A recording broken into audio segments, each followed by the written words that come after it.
Yes, Mr. Weir.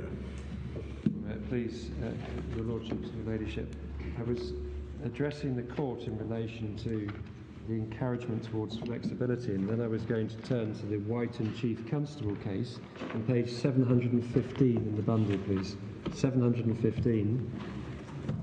And this is the well-known passage at the end of Lord Staine's judgment under the heading "Thus far and no further." Oh, yes.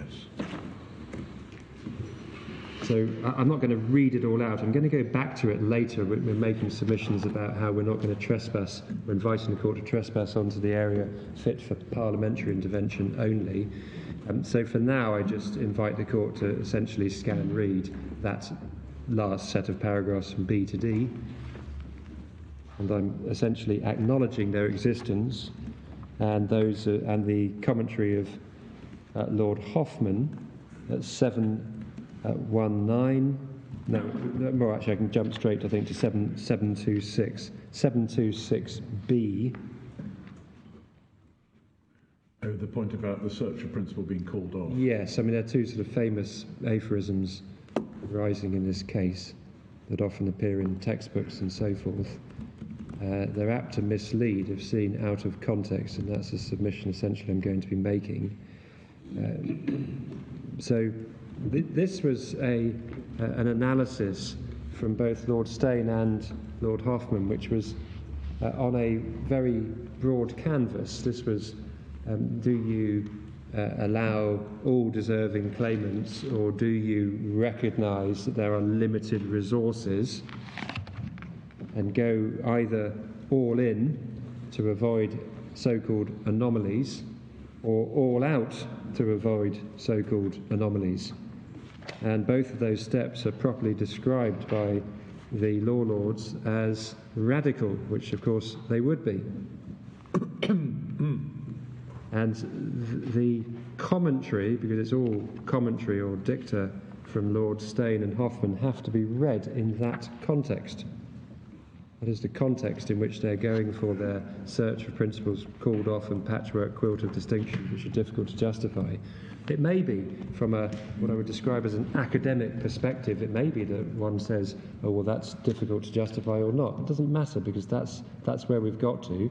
And what we know, and I'm going to show instantly, is despite this step out and commentary in relation to, well, it's all very difficult, the immediate response of the House of Lords in W and Essex was with these admonitions from Lords Stein and Hoffman ringing in their ears, was not to adopt a rigid approach, but quite the reverse. And for this, can you kindly go to 648? This is the case of the parents who brought a claim against the county council, having agreed to take on a foster child, provided expressly, they said, provided that it was not a child who was known or suspected of being a sexual abuser. You see this at 643G. And sadly, the council did provide a foster child who did have a history of abuse, and who then abused the parents' own children. And they wished to bring a claim in negligence against the council, and this was a strikeout application. And the only judgment was a judgment of Lord Slim, and the case was put on a basis that it could be a primary victim claim, it could be a secondary victim claim. The analysis of Lord Slim, first of all at page 647B,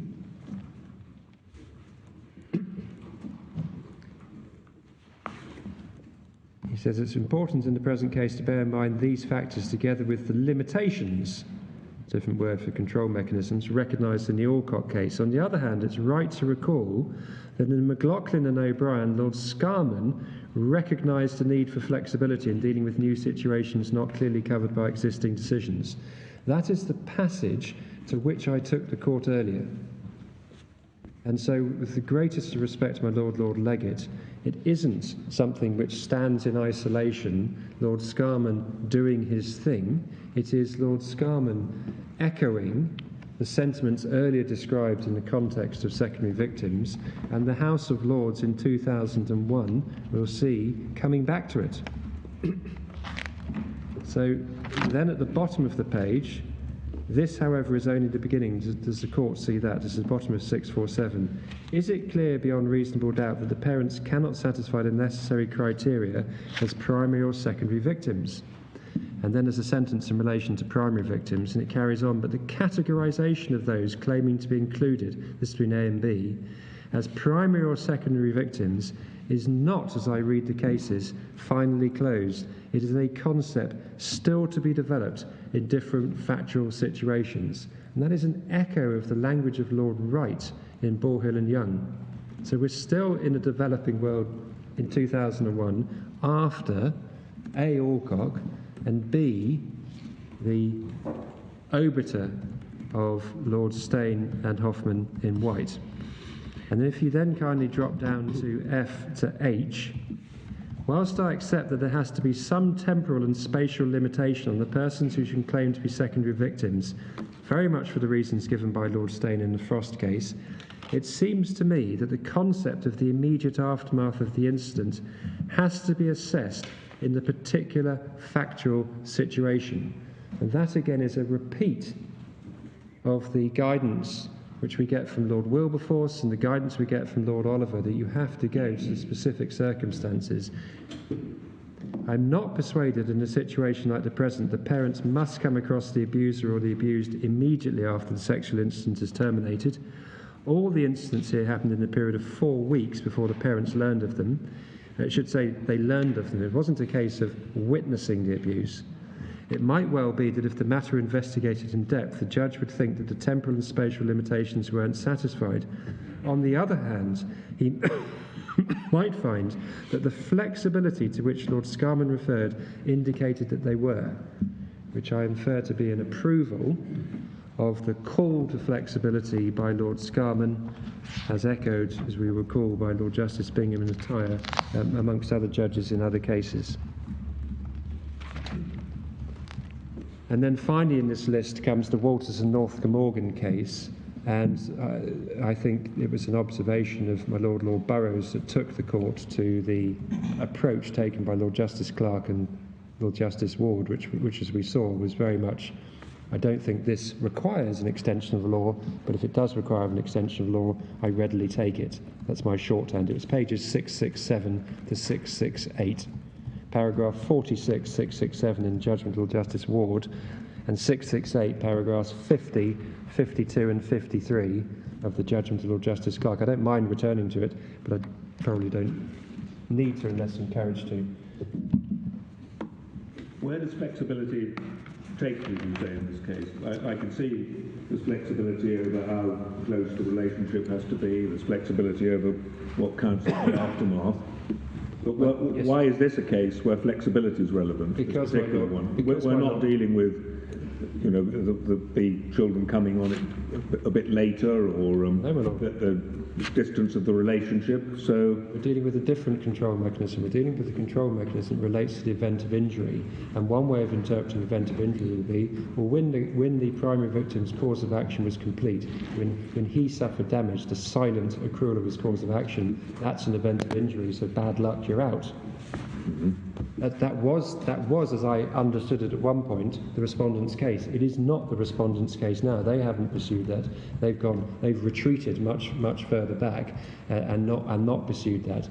But if analysing event of injury flexibly in a situation in which the breach is silent and the event of the accrual of the cause of action of the primary victim is silent, then you look to the witnessable event, and where you have a case where on the facts it's the first manifestation of injury, that is the cardiac arrest, you are surely in a close enough relationship to satisfy the test of legal proximity. So that's how I approach flexibility in the law.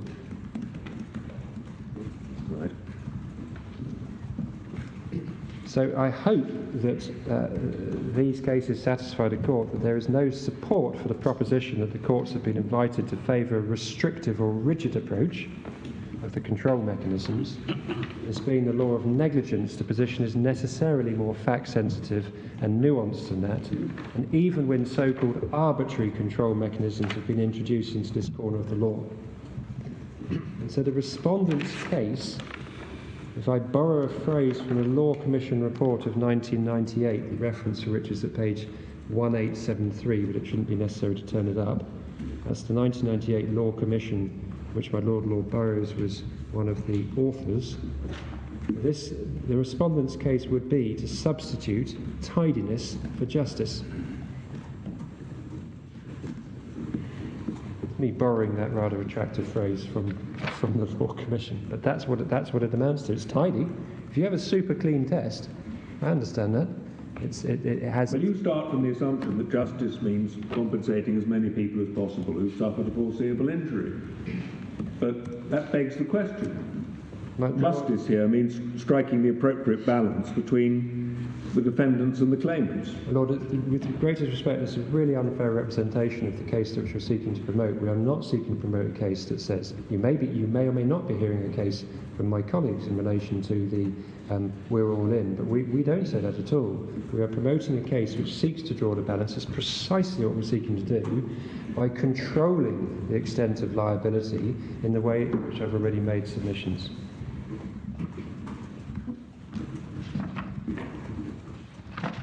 But tidiness could be said to be a rather derogatory way of describing giving the law a certain level of certainty that enables parties to know where they stand and not to have to engage in litigation without uncertain outcomes. Well, I don't want to get too engrossed by the word tidiness and exactly how it approaches, but if I'm just responding to your yes, well, of course. I think going back to Lord Reid in Robinson at paragraph 28, in which he said that there's a balance to be drawn between, I think he said, consistency and justice. Absolutely. The submission which we make in relation to that is this ship has sailed, this threshold has been crossed. We've been operating in a world in clinical negligence post-Walters in which claims, and indeed there are plenty of pre-Walters cases of which Powell and Badaz, when they settled their case, is another working example, in which this has operated, functioned very successfully. And you saw the written submission which we made, but it's absolutely the case. What has it led to? A trickle and not a flood. But Walters is a very special fact. Yes, my Lord, and that's rather the point. So what I'm interested to know is how far from those narrow facts, how far the principles that you seek to extract from it have been applied more generally. Yes, my Lord, I'm going to go to Renane and Shorter. I wasn't going to plan it. There are other High Court cases which and particularly post Taylor and Novo.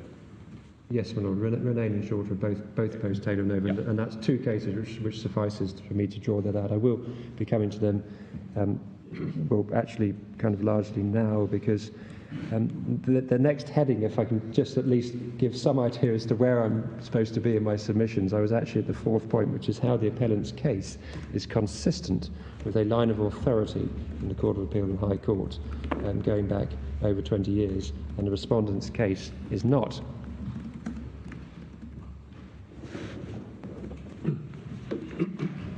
So I've made submissions in relation to Walters. I do just want to go back to it, if I may, because the way I've approached this is to draw out certain parts of judgments rather than simply go through the entirety of the judgment. For better or for worse, that's how I've done it. But can I just go back to Walters to page 665?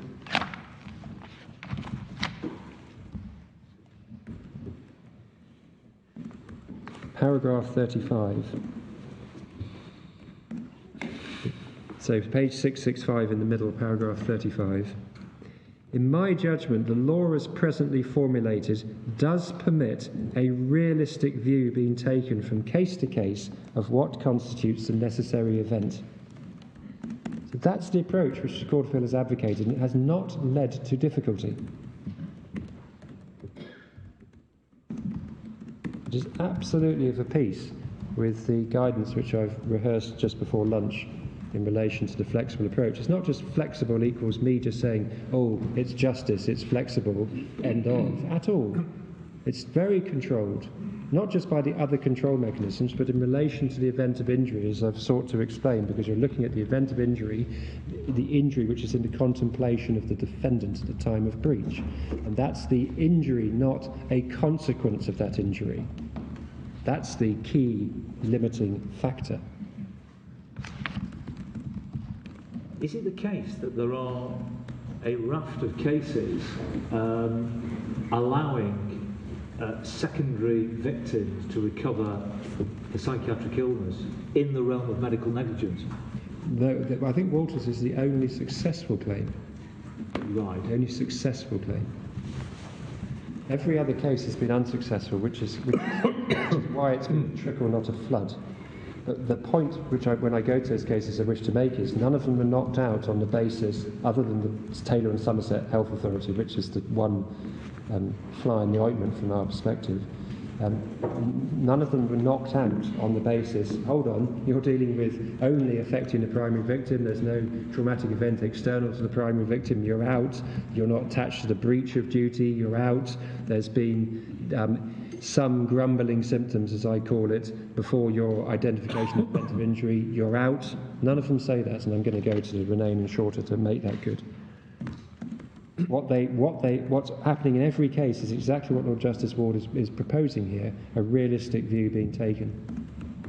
In exactly the same way, if you apply the... Sorry, just on paragraph 35, Lord Justice Ward seems to be talking about how one approaches the event in the sense of something different from the breach of duty and different from the consequence in the form of the death, because in the middle he talks about a series of events which make up the entire event, beginning with the negligent infliction of damage through to the conclusion of the immediate aftermath, whenever that may be. So this doesn't seem to be, or this paragraph anyway, doesn't seem to be authority saying one can look at the consequence just in terms of the death at the end of the series of events. This seems to be focusing on an extension of the immediate aftermath idea. No, my lord, no, because it says event beginning with the negligent infliction of damage. So what we've got as a sort to explain is a young child whose cause of action accrued silently long before the 30th of July. So that's not what he's referring to. Who also had ongoing symptoms as a result of his underlying condition of acute hepatitis and fulminant hepatic liver failure before the 30th of July, in which the claimant is attended at court to say, we are selecting out this window because per the psychiatric evidence, it's this window of experiences over 36 hours, starting on the 30th of July and ending with his death, which has been the cause, in fact, of the psychiatric illness that the claimant mother has experienced. And the court then is asked the question, is that an event of injury for the purposes of secondary victim claims that I can allow? Right, but I mean, at the end, he's talking about the relevant event being played out over a period of 36 hours. Yes, madam. So, well, it's the same point. I mean, isn't he looking at a somewhat extended idea of event in the sense that it was discussed in Alcock, not in the sense of a consequence, a death from something that had happened, but the overall shocking set of experiences which occur distinct from the death, but which may incorporate the death. Yeah, you'll have to forgive me, Lord. I'm slightly struggling how to answer because I'm not quite sure the direction of travel of the question in terms of the key from our perspective when analysing this is that you have to go in reverse, as I say, and start with, you have a claimant, in real terms, you have a claimant who comes to court, who's armed with psychiatric evidence as to what the cause of the psychiatric injury of which they complain is. That then determines the case that you are enabled to promote. The evidence in that case related to this window of experience. Right.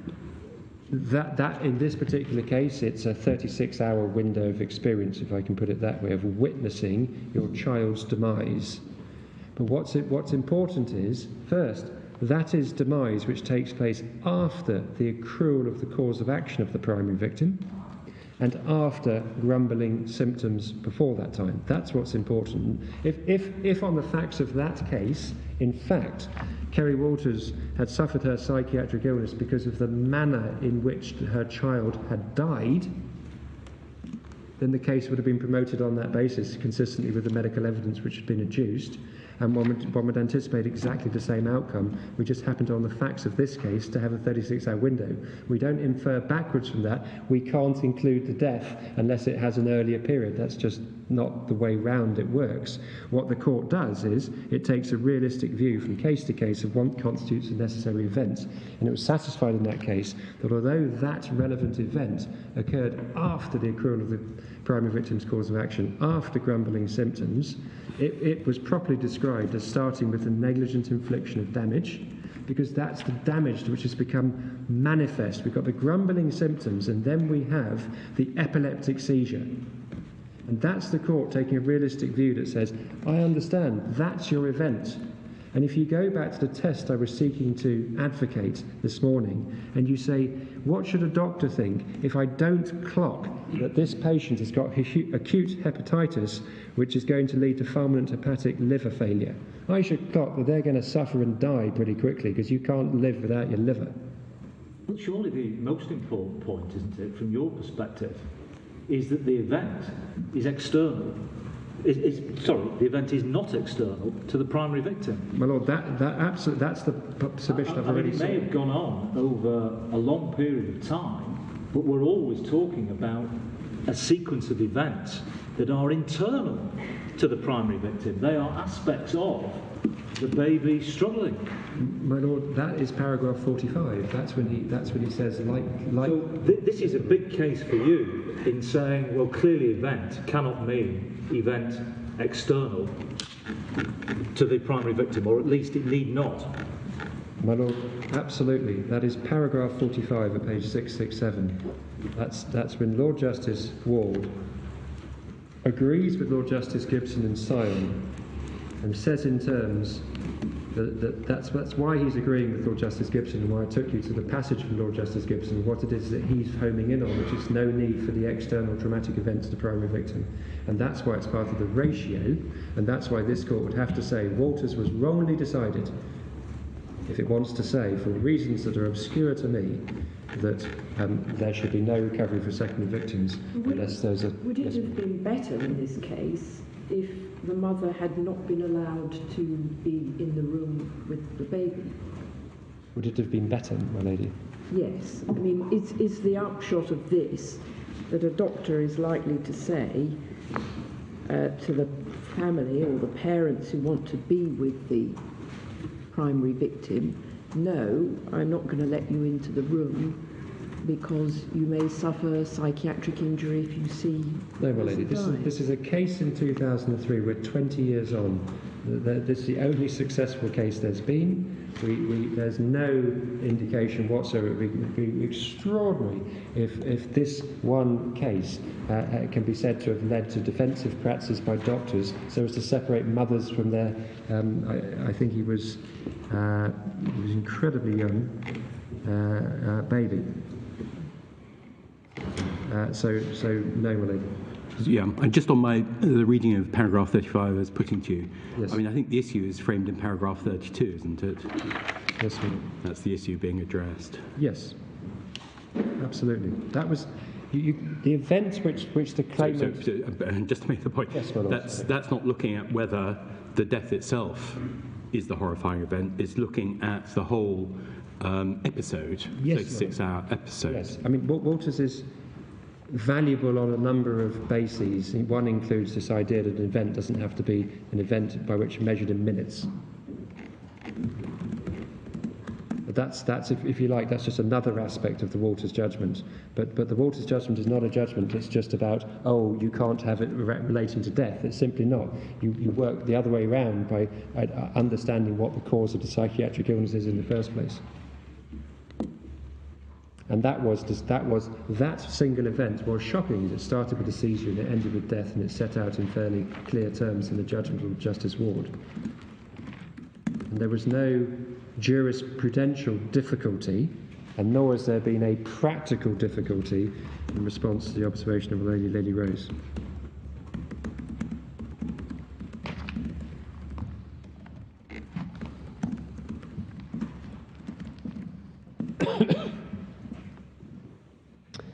And can I now take you to the Renane case, please, which starts at page 1113.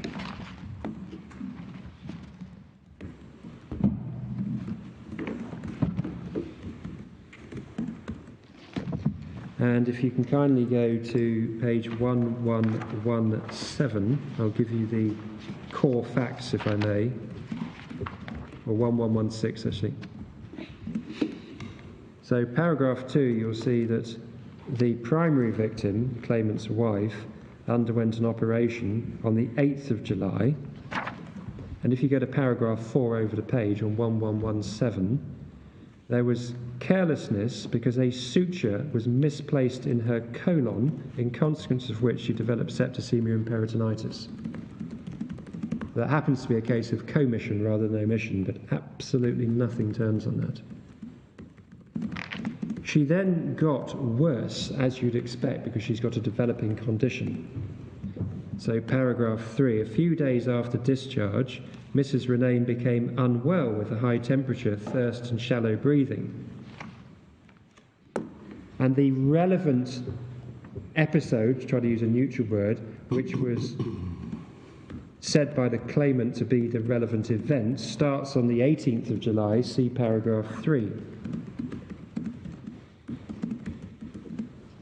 So there was a window of 24 hours, see over the page at 1117, of 24 hours starting on the 18th of July, but the problems had started before then. If you go to page 1124, paragraph 27, I hope I'm not rushing this, you'll see that she, Mrs. Renane, was discharged on the 10th of July, which I can tell you was a Thursday. And it says, little paragraph 5 of Mr. Renane's statement, I suppose things started to go on with when Julie's temperature continued to stay high for a few days, rather than her post-operative discomfort improving, it seemed to be getting worse. She said, just leave it until Monday, and Monday's the 14th of July. And then over the page, over that weekend, etc. So she had symptoms from the 10th of July. The event in which she made a complaint was the 18th of July for 24 hours. Notably, leading counsel for the defendant was the same leading counsel as in Taylor and Novo for the defendant. This post-dated Taylor and Novo.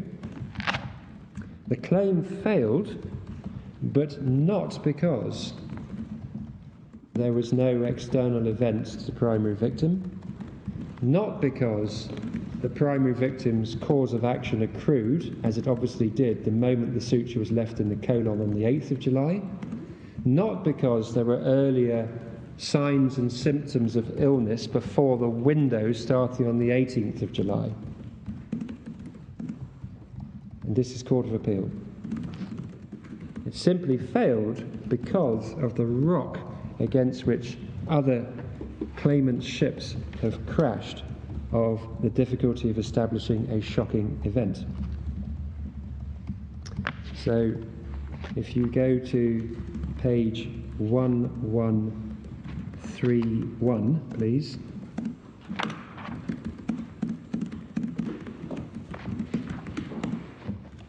It follows that this was not, in my judgment, a case in which there was a sudden appreciation of an event. Sorry, which paragraph? So it's page 1131, para 40 in the middle, first sentence middle, which is an echo of paragraph 35, 1130, which says, in my judgment, the judge was wrong to regard the events of this period as probably about 36 hours. As for present purposes, one event. It was not, like Walter's, a seamless tale. So see the observations to the court just a while ago about Walter's was in that sense unusual. And this is another threshold that can be very hard to cross. And then if you also go to 1131, paragraph 41, Furthermore, what the claimant saw on these 2 occasions was not, in my judgment, horrifying by objective standards.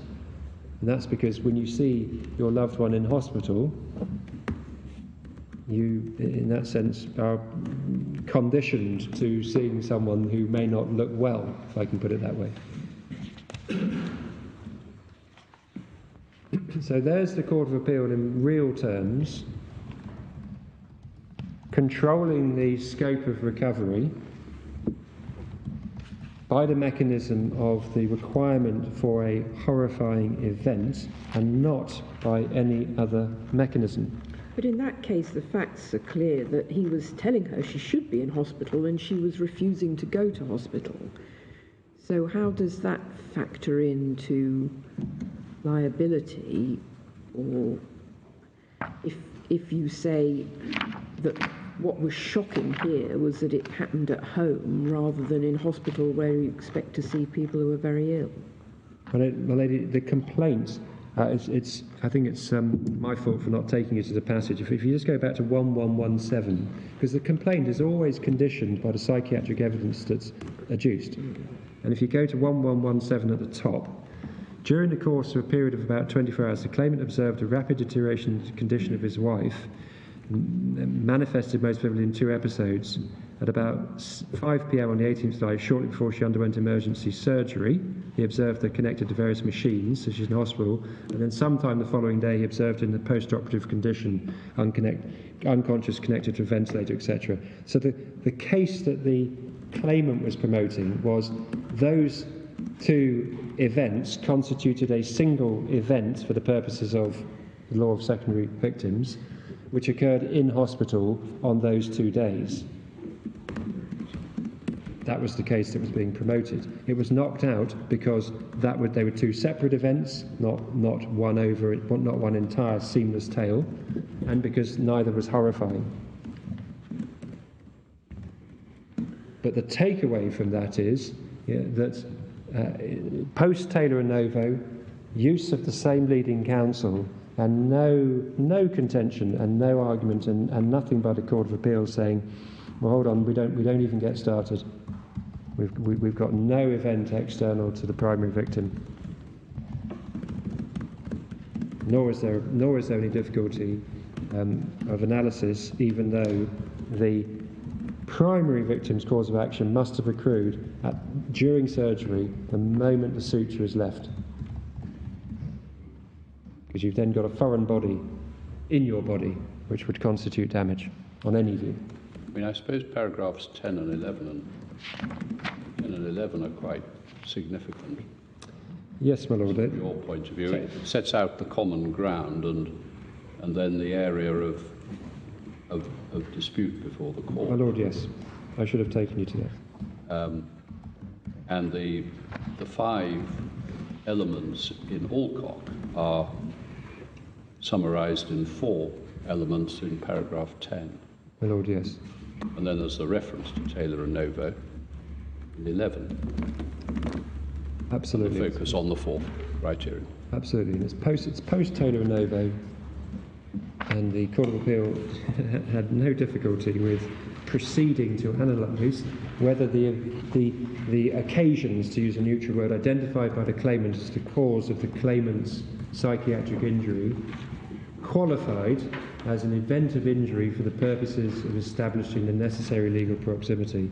And they did that. That was fine. That wasn't the issue. The issue was lack of horrifying event. And so what we're seeing here, and it's very important in our respectful submission, is law in action, working. In cases that the respondent, unless I'm mistaken and I didn't do some sort of word search, doesn't even mention in their written case. I don't think there's a mention of Walters, Renane, Shorter. They don't get mentioned.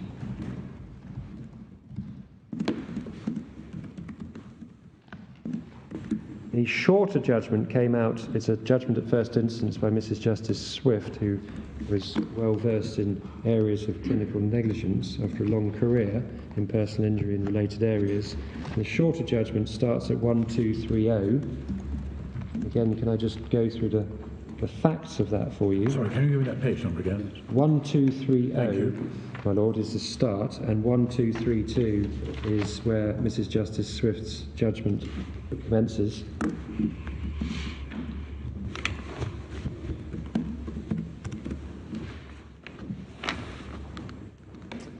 This case involved, there's a little bit of leaping around between paragraphs sort of 2, 3 and 5, and I can then, the early part of the judgment, but I can summarise it for you. A failure to detect this first subarachnoid hemorrhage on the 5th of May 2009, that's paragraph 3.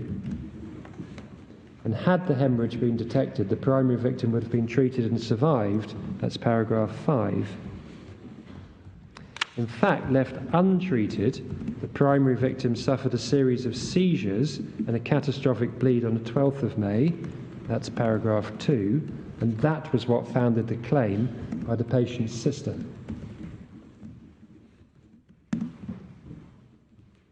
And again, what we have, therefore, is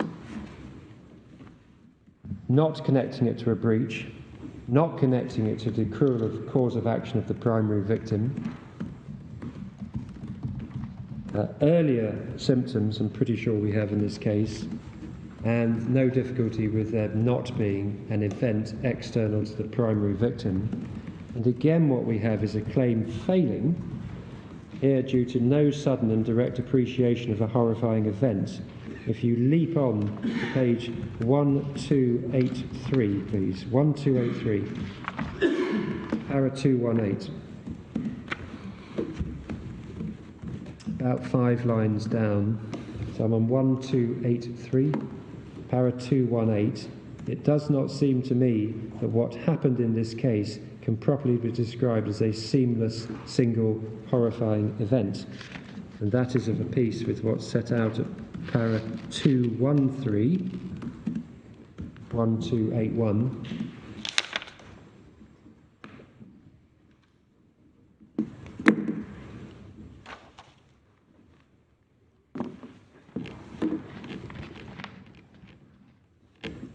Para 213, about 4 lines up from the bottom, but I'm satisfied that she was not in such a condition that to see her could be described as a horrifying event or to cause violent agitation of the mind. So that's why the claim failed. And again, I should probably do what I didn't do in the Renane case, but on the having had the benefit of the observation of Lord Richards, you can see by going earlier in the judgment that this was a case in which Mrs. Justice Swift, see page 1277, had fully in mind the Court of Appeal decision in Taylor and Novo, see para 194.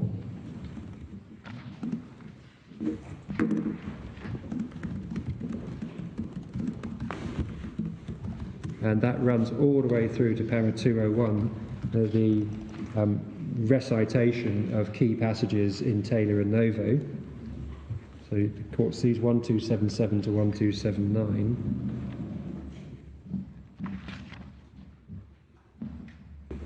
And it's a case in which paragraph 205, page 1280,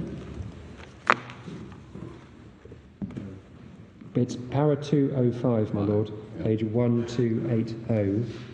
It's a case in which Mr. Matthews, who was counsel for the defendant, argued the case was on all fours with Taylor and Novo.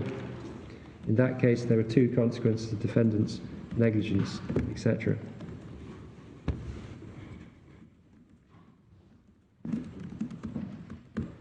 And then if you, on the same page, this is page 1280, under the heading Conclusions. First of all, there's an interesting introduction to this area at paragraph 209.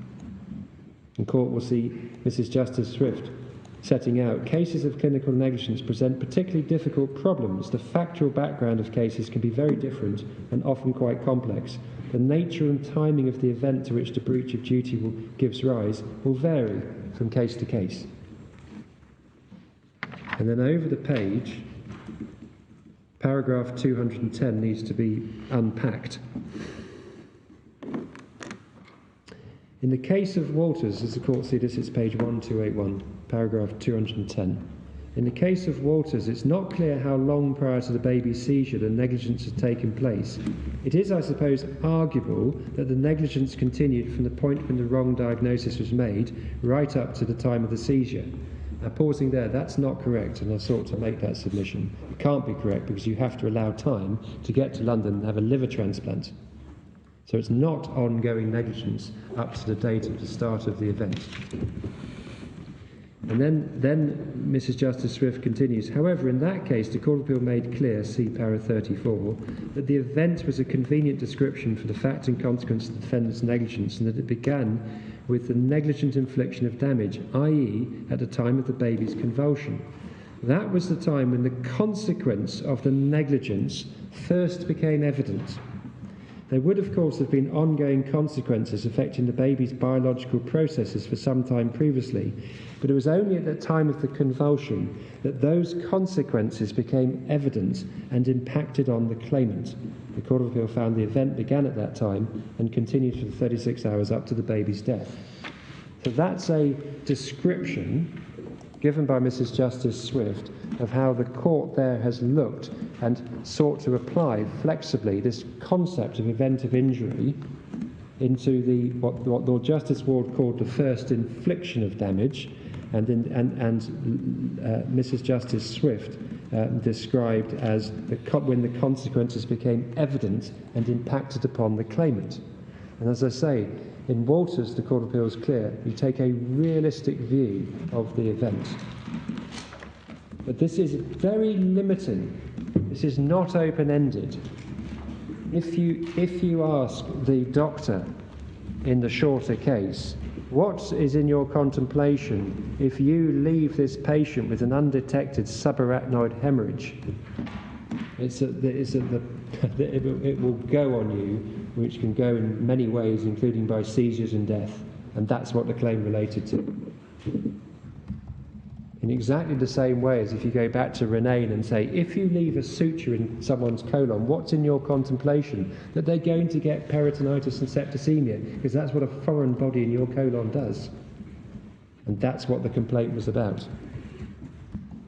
So that is not the idea of you have that in your contemplation, then the patient recovers to some degree, 6 days, 6 weeks, 6 months, 6 years later, as a late consequence of the peritonitis, they have some dramatic medical event and die, which is witnessed. That's not recoverable, because that's what I mean by the consequence as opposed to the event of injury. So this is a powerful limiting factor. This is not open-ended. This is a refinement of the term event of injury.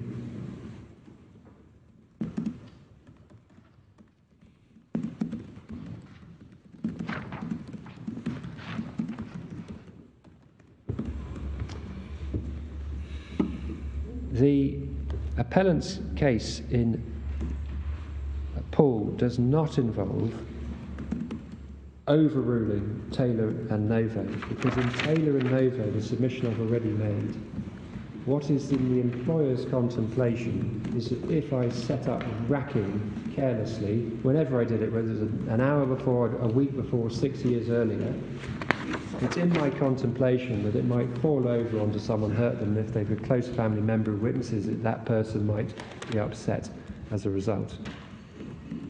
And so that is within applying that approach, that is the test. You can look at that either as an event external to the primary victim because you've got the racking tipping over. You can look at it as an event of injury because the primary victim was injured when the racking fell over, overtly injured. Either way, you've a witnessable event. And so the claim stops there. And that is the judgment in Taylor and Novo, and we do not say it was wrong.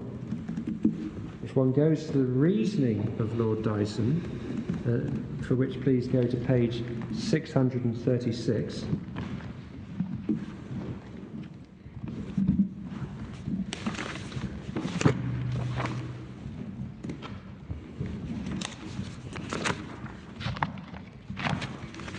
Paragraph 29. Lord Dyson, right at the end of that, at G, says, but in my view, to allow Ms Taylor to recover as a secondary victim on the facts of the present case would go too far. I've reached this conclusion for two interrelated reasons. This first reason is paragraph 30. And because I think this is the first time we've gone to Taylor and Novo, can I just invite the court, please, to read paragraph 30? I'm sorry, I've got the wrong page number. Page 636, my lord. Thank you very much.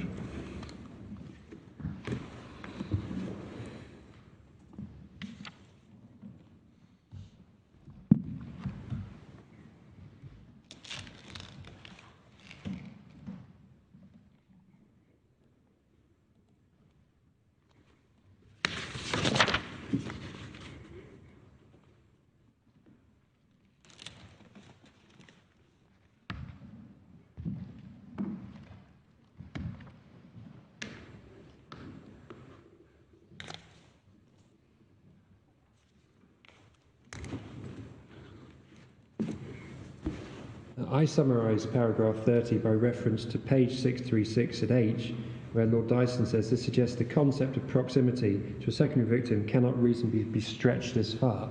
That's, I think, the essence of his paragraph 30, and we concur. And we have a break on the manner in which it's stretched because we're looking at the event of injury when it manifests itself as assessed by a judge at first instance. The second reason, paragraph 31, page 637, again, may I invite the court please to read paragraph 31.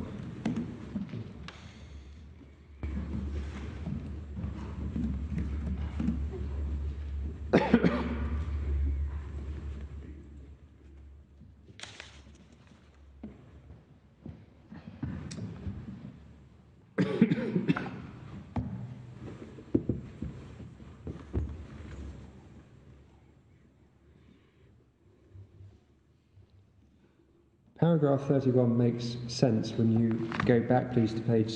I don't mean it doesn't make sense, although the target of paragraph 31 is more readily apparent if you kindly go to the argument of the claimant's counsel at page 624. 624 G to H, please.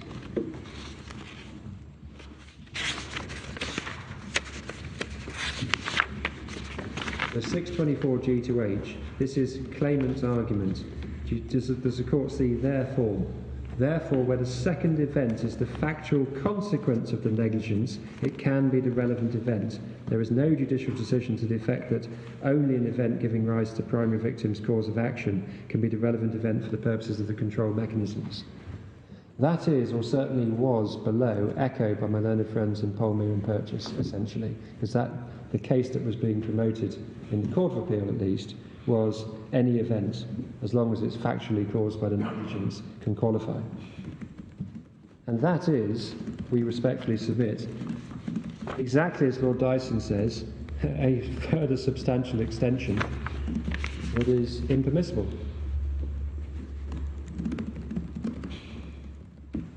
So that's what Lord Dyson was addressing at paragraph 31. And again, we don't, if on the basis that's what he was addressing, we don't take issue with that. We don't contend for a test that says any factual consequence. You can just identify an event that, as long as it's factually a consequence of the negligence, and it's good to go. We do not say that at all. And that's why, given those are the two reasons, that's why, in our respectful submission, there's no need to overrule Taylor and Novo. In the court below, the Court of Appeal, I think, suggested that the ratio spreads further and filters down into paragraph 32 and following. In our respectful submission, that's not correct, because Lord Dyson has made absolutely clear he's given two reasons, and he sets them out at paras 30 and 31. And so what follows from 32 onwards is obiter dicta. There are obiter observations of Lord Dyson. And that's the passage, and I said I would come to it later, and I finally got there. That's the passage in which, as it would appear, Lord Dyson is endorsing the analysis of Mr. Justice Ord in Taylor and Somerset, and at para 33, when he says the observations of Peter Gibson and Siam were obiter and not binding, one would readily infer from that he's seeking to say that he doesn't agree with them, but he doesn't say that in terms. But this is all obiter.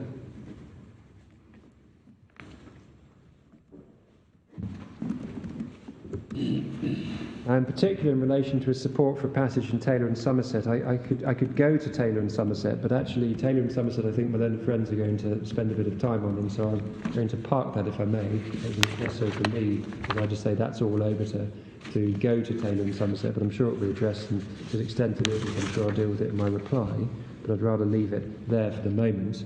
What I would rather do is just invite the court to note by picking up the analysis of Mr. Justice Chamberlain. If you go to page 343. So 343, paras 70 to 72.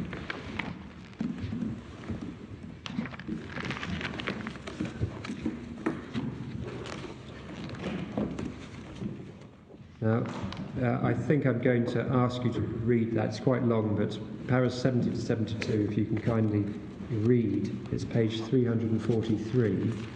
This is Mr. Justice Chamberlain querying whether Mr. Justice Ord says what some might think he says, namely that you need an event, a traumatic event external to the primary victim. So query whether Mr. Justice Ord said that at all. See these paragraphs, and if you can kindly read them.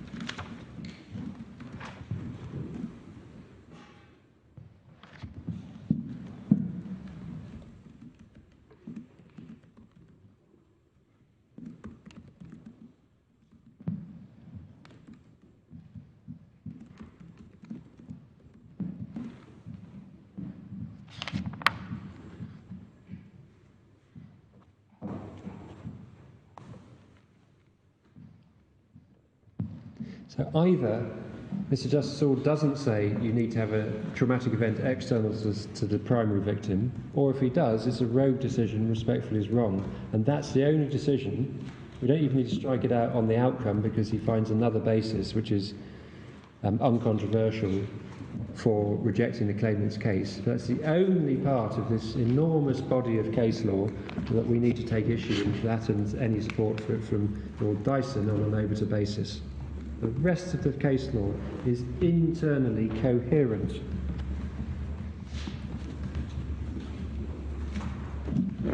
You do not need to do violence to this carefully constructed body of judge-making.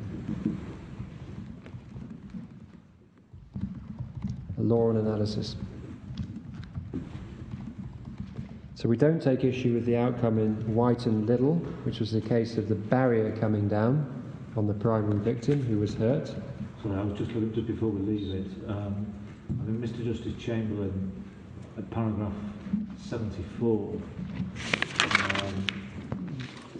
looks to be, well, perhaps not surprisingly, supporting the approach you're taking. Yes, my lord. Yes. I mean, I should have said that if one goes again, and I don't shy from using this word, if one goes to the justice of it, Mr. Justice Chamberlain and the Court of Appeal were all in favour of permitting recovery in Paul. All in favour. And see, as my Lord Burrows indicates, the analysis of para 74 in relation to so-called non-paradigm cases where there's no accident but some other kind of event. And I've set out how it's part of the ratio in Walters, para 45. And however you look at event, it's going to be external to the secondary victim. Absolutely. Yes. Always. It's got to be external to the secondary victim, and it's actually got to be something, because it's got to be horrifying. So it's not dying in your sleep. They're really stringent tests. What is the threshold for horrifyingness? I mean, you say that the the reason why Renane and Shorter failed was because although the events that they describe seem extremely harrowing, they're not regarded as horrifying.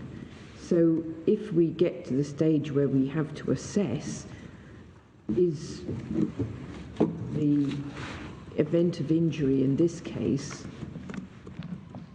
sufficiently horrifying for the case not to be properly struck out? What is the... I should have made it clear. That's not an issue for the purposes of appeal. It is accepted for the purposes of appeal that this was a horrifying event, the witnessing of the cardiac arrest. That's common ground for the purposes of appeal. The only basis upon which the respondents say that this case should be struck out is for want of legal proximity.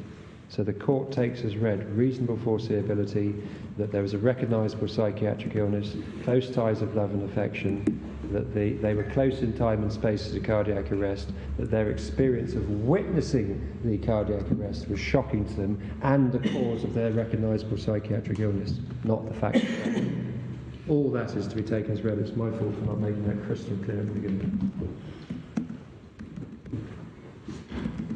So it's accepted that this event qualifies for the purposes of the strikeout. I mean, I'm sure they reserve their position for any trial. Yes, my lady. Sorry, I interrupted you. But it's not being accepted that it, presumably, that it's a relevant event. Absolutely, yeah, that's the issue. That's the legal proximity issue, or is it great you're attaching yourself to that event? But if one was to accept that it was an event, there's no problem about the horrific nature of that. Absolutely. Event. Yeah. Absolutely.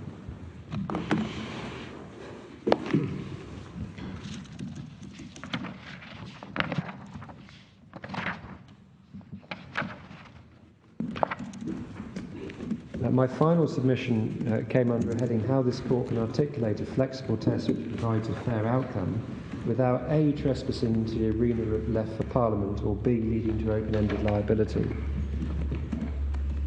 The control mechanisms can be applied or refined flexibly without trespassing into the arena left for Parliament.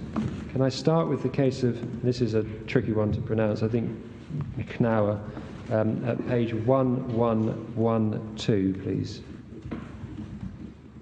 1112. This is a personal injury case involving the issue of when you start your multiplier in a fatal accident claim, date of death or date of trial, and there was House of Lords case law that said it was date of death, which leads to undercompensation for claimants and was changed by the Supreme Court in Knauer. And at paragraph 26 in the sole judgment given by Lord Neuberger, at D, he says the current law, this is page 1112, the current law on the issue we're being asked to resolve was made by judges, and if it's shown to suffer from the defects identified above, then unless there's a good reason to the contrary, it should be corrected or brought up to date by judges.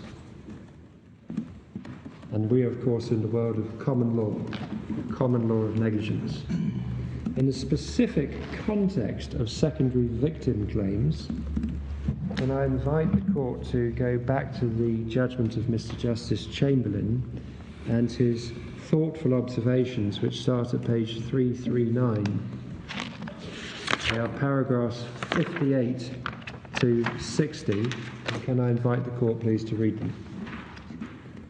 Page 339. Before we get there, you've taken us to Knauer, but that, of course, was a more problematic case because one was asking for an overruling of the House of Lords decision. 1966. I mean, in the area we're talking about, on your hypothesis, there is no House of Lords or Supreme Court decision that needs to be developed. Not at all.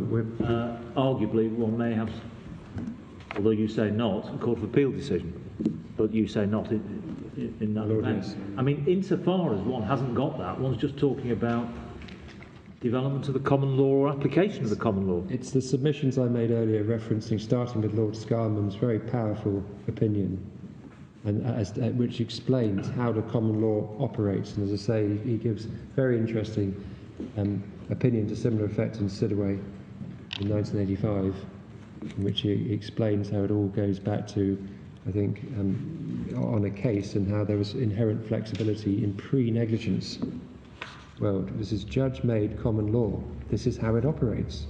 This is, as my Lord Borough says, normal. So I've just taken that more extreme case and to seek to show that even in that case, which happened to be in the bundle, I think to sort of back up anyone's wanting to use the 1966 practice direction, but even in that case, the point is made by Lord Newberger. If it's your law, you can change it. So paras 58 to 60, I hope the court has had an opportunity now to read. It's 339 to 3... I'm sorry, I haven't. I've been listening to you. What is it we're meant to look at? I'm extremely grateful, my Lord, for someone else. Page what do we take? Can you tell us? 339. This is a rather general discussion. It's a general discussion. So I think I follow that. In which Mr. Justice Chamberlain says, at a grand scale, radical reform and so on, that's for Parliament. But once you've got the control mechanisms, which Lord Dyson says is a judicial response to legal proximity, you're now in a judge world where you must, and this is my colloquialism, get your hands dirty and seek to apply it flexibly to a situation that is put before the court. So the high watermark for the respondent's case is White and Chief Constable, and I said I'd come back to it, and now I am, where neither Lord Steyne nor Lord Hoffman condemn a degree of judicial development if that's necessary. So can we now go back, please, to their judgments, starting with Lord Steyne at page 715. 715.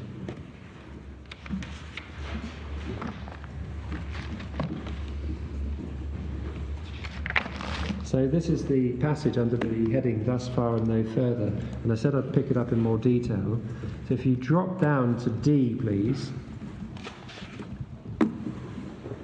Lord Steyne says the only prudent course is to treat the pragmatic categories as reflected in authoritative decisions such as the Alcott case and Page and Smith, as settled for the time being, but by and large to leave any expansion or development in this corner of the law to Parliament. And then going down, in reality there are no refined analytical tools which enable the courts to draw lines where a compromise solution in a way which is coherent and morally defensible. It must be left to Parliament to undertake the task of radical law reform. We're not promoting radical law reform at all. We're in the, by and large, you leave expansion and development of the law to Parliament, but not in the context of this relatively refined analysis.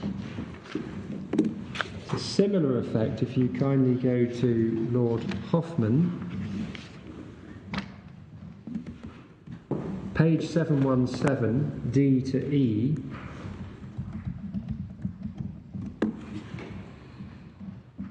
He says, the view which had for some time been in the ascendancy that the law of tort should in principle aspire to provide a comprehensive system of corrective justice, giving legal sanction to a moral obligation on the part of anyone who's caused injury to another without justification to offer restitution or compensation, had been abandoned in favour of a cautious pragmatism.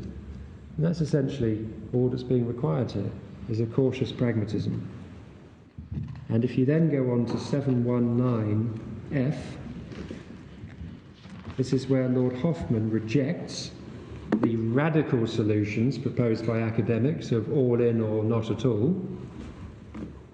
At F, he says, I shall not enter further into the merits of the various proposals of reform because neither of the radical solutions, or indeed the Law Commission solution, which I'm going to come to in a moment, is open to your lordships. It is too late to go back on the control mechanisms as stated in the Alcott case. Until there's legislative change, the courts must live with them, and any judicial developments must take them into account.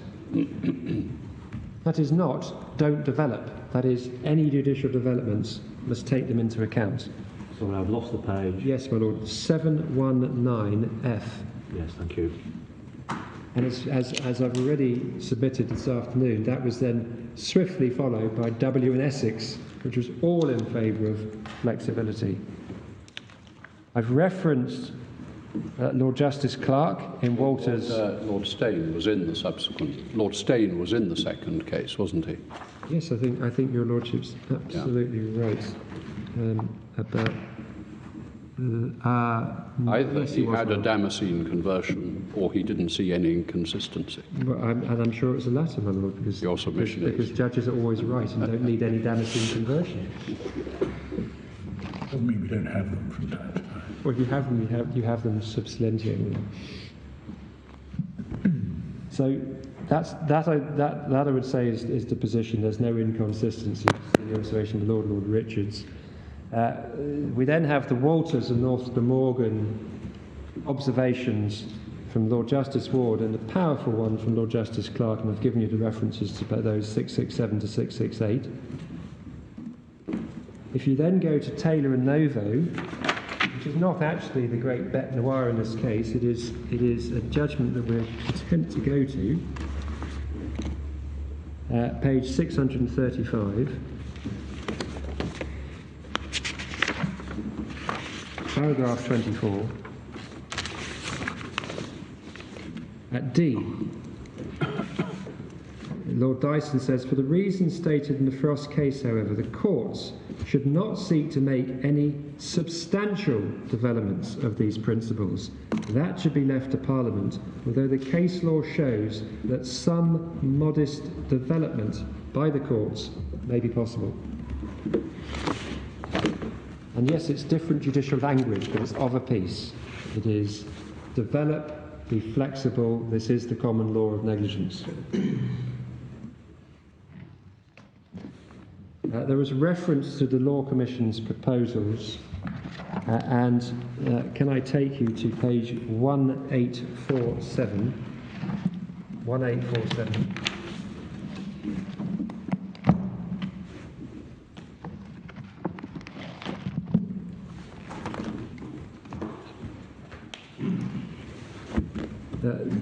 Well, actually, that's my fault. I should probably start with, the executive summary at 1787. The commissioners, as your lordships will see, at 1786.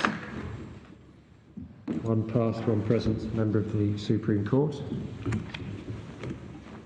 1787, the executive summary. The Law Commission, its assessment, paragraph 3, was that controls were drawn unnecessarily tightly. The present law produces arbitrary results. Our principal recommendation is that the restrictions based on the plaintiff's physical and temporal proximity to the accident and the means by which he or she learned of it should be removed.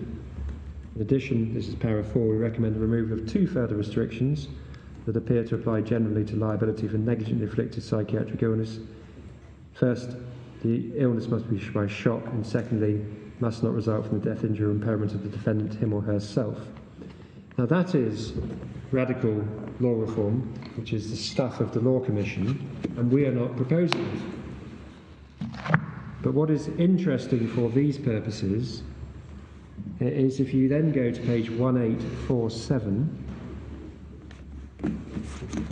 after the recommendation, para 4.1 for legislative reform to cure the problems, 4.2, so at 1847.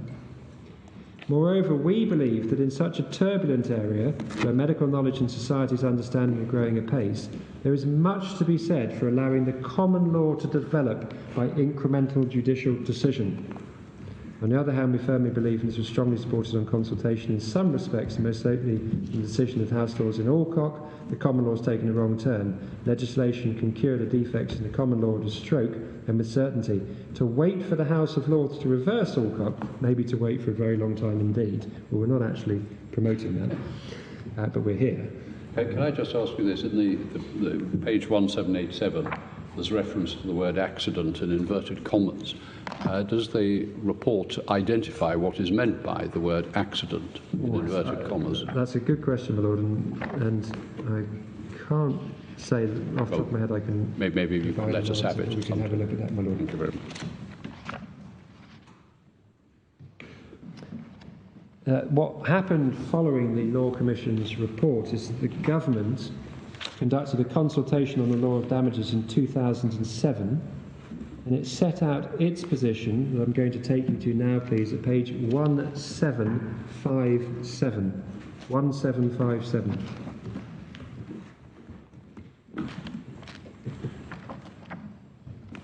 Paragraph 89.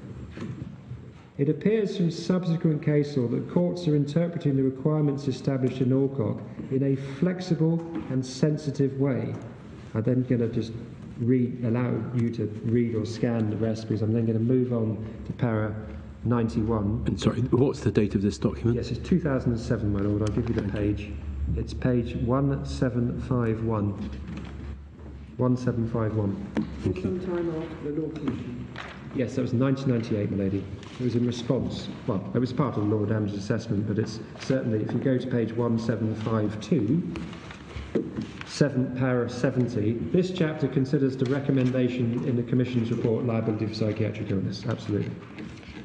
And then if you go to paragraph 91, so I'm back to 1757, if the court is following or tracking this. Para 91. Recent case law indicates that the courts are adopting a flexible approach to the shock requirement on the basis of the facts of each case and will not always restrict claims where there's more than one event causing a psychiatric illness. For example, in North Glamorgan and Walters, etc. And then drop down then to para 94, if you will, please. We acknowledge the difficulties surrounding this area of the law.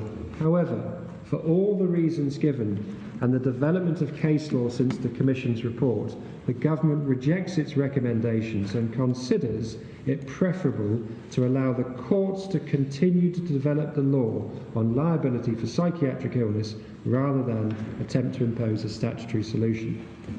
And that's then echoed at para 97. No changes to law are proposed in this chapter as the Government considers it preferable to allow the courts to continue to develop the law in this area. That went out to consultation. There was then a final response in July 2009. And I'll try to give you the reference first to the page. If you go to page 1932, please, you'll get the date. That's the front page of the MOJ, the Law on Damages response to consultation, 1 July 2009.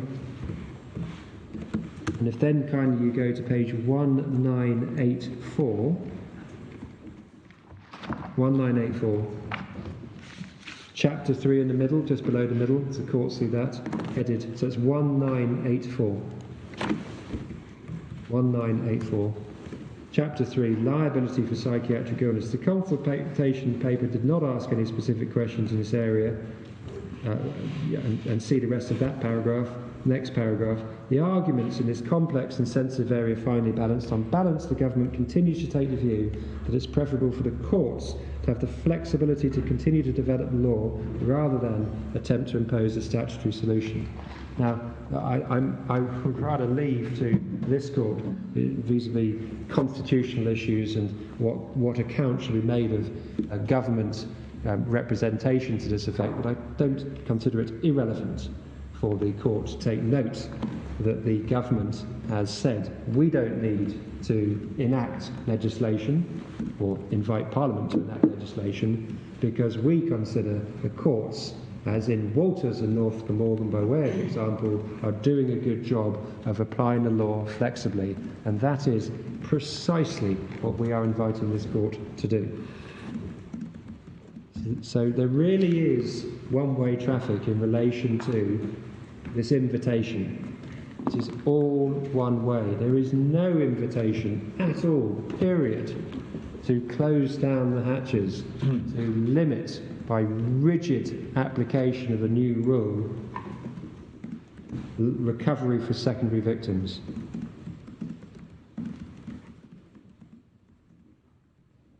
Finally, the appellant's approach does not lead to open-ended liability, and that is because we are not advocating for any event of injury, where event of injury is just any consequence when you have another injury such as a seizure, a day, a week, a year, 10 years, the 5th seizure, the 20th seizure, so it can go on forever, all the consequences of your original injury. We're not advocating that case at all. This is tightly circumscribed in the manner in which I've set out and therefore won't repeat unless invited to do so. We're focusing on the very injury which it was the respondent's duty to avoid, and so within its contemplation. And the failure rate of claims against the rock of the shop requirement show what an effective control mechanism that, amongst others, is in the clinical negligence setting. And so there is no scope for interorum arguments, no scope because we've been living in this world since Walters. That's the point. You have 20 years of case law, and it's extremely limited, and there's one successful outcome, Walters. So it's evidence-based, if I can put it that way. We're living in this world currently. The respondents are inviting a retraction that suits them entirely because it insulates the NHS from these claims.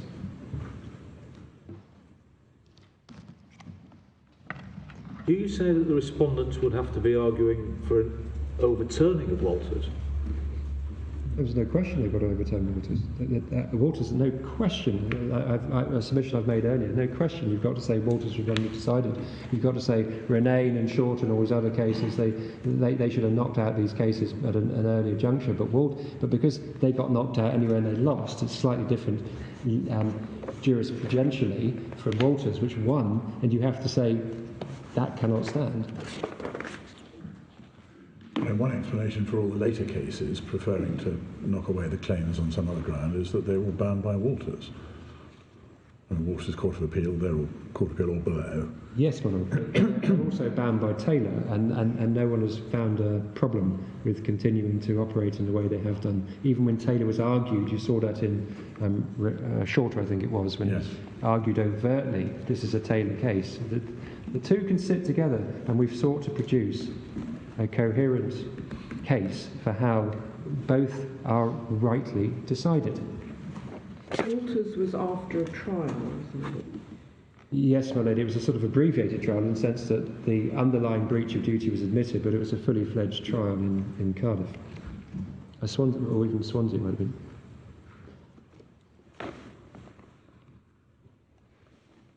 So mostly by way of submission, but a trial. I don't know if carryover applies, and I've already been generously given 50 minutes for my reply, but I would ask the court to note that I'm currently 10 minutes shy of my time. Yes, unless I'm desperate. We want to try and shorten the whole process slightly. I understand, my Lord. Can I just ask you, I mean, your proposition, the test which you submit should be adopted is, I mean, it appears, for example, on the last page of your written case, in paragraph 110.2. Perhaps I should just confirm that that's the test that you say we should adopt.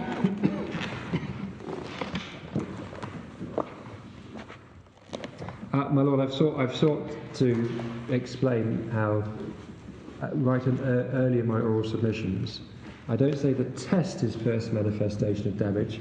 I've sought I say that this case being the first manifestation of damage, I've tried to make those submissions orally this morning. The event of injury was the damage it was the defendant's duty to avoid. On this case, it was the first manifestation of damage. We don't even enter the world which has already been occupied by Walters and Renane and Shorter of earlier symptoms. So it's an a fortiori case. I see. But we've responded, or tried to respond, to criticisms of the Master of the Rolls and Lord Justice Underhill, that attaching yourself to the first manifestation is not flexible in the circumstances where we advocate flexibility and determination by the good sense of the trial judge. That seems to amount to the proposition you can only have one relevant injury.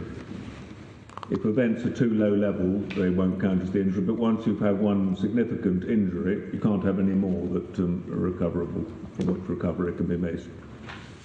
I think that's right. So the way it's put here is in part by way of response to the criticisms made of your approach by the Court of Appeal. Is that right? Yes, my lord. Yes, we sought to respond to Yes. that criticism that on this, in this case, it's pleaded. It's the first manifestation of damage. So it's the first witnessable damage, which is very powerful on the facts. Yes. Which and in the Court of Appeal, we'd attached ourselves to that by way of that's the legal test. It was Right. criticised on the basis that, well, what if you've got some grumbling symptoms? It's not satisfactory. We've tried to recognise that, and we've adapted, and we rely upon the first manifestation to win, if I can put it that way, but we actually rely on a broader test, which is the court will identify whether the event of injury complained of is the injury as manifested, which it was the defendant's duty to avoid, and therefore within their contemplation, and therefore you get legal proximity. But do you accept that if there is a shocking event external to the primary victim, which is not witnessed by the secondary victim, Yes, my lord. then they are ruled out? It's ruled out. It's Taylor and Nova. Sorry? It's Taylor and Nova, yeah. well, that or Alcock or McLaughlin or whatever, but that's a different category of case, as I sort of submitted. My Lord Legate made the observation it's sui generis. I mean, I don't think any of them in particular that they're all just, they exist as categories, if I can put it that way. So there are these very profound limiting factors.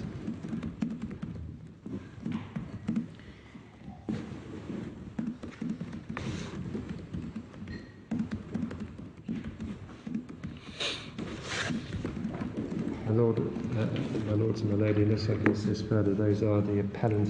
Thank you very much. We'll take a short break now and resume at past, which will give you all the time you expected.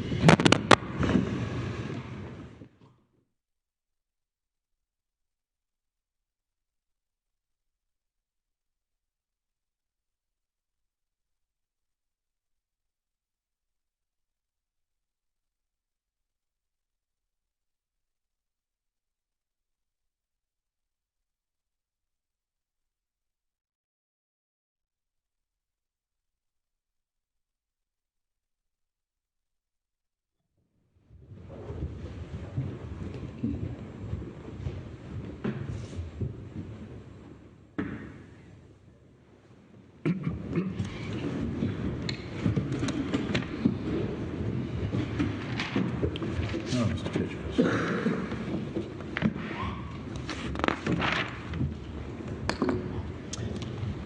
Please, your lordships, your ladyship, my name is Tyack. I represent the appellant purchase in this case. Sorry, we're going in a slightly different order. Yes, thank you. Yes, Tyack, not Pitchers. Understood. So it's Tyack for purchase, leading my learned junior, Miss Gamble.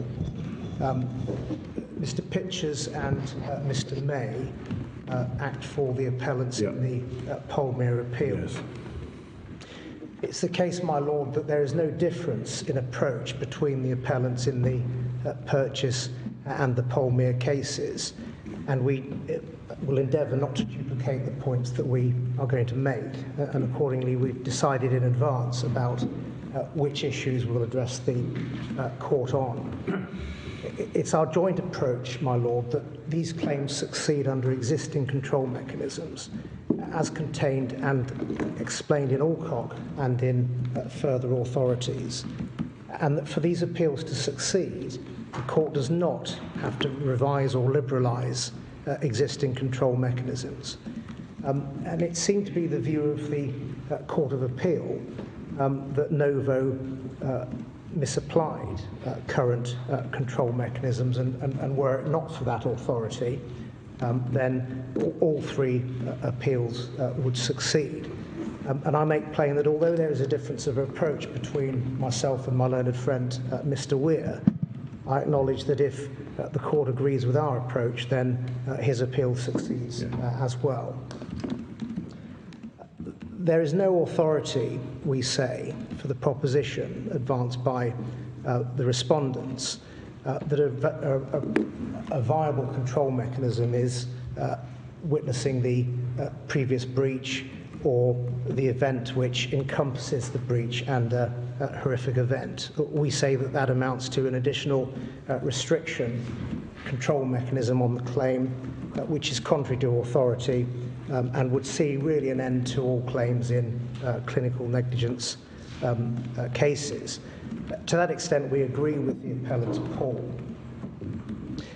But it's important to note that contrary to the respondent's submission in their written case, at paragraphs 17 and 18, we do not contend for a test which dispenses of the need for proximity and reduces the test for liability to one of mere reasonable foreseeability. That, with respect, entirely misconstrues our case. We readily accept that proximity as well as reasonable foreseeability must be demonstrated, and we say that we do on the facts of, or on the assumed facts of these appeals.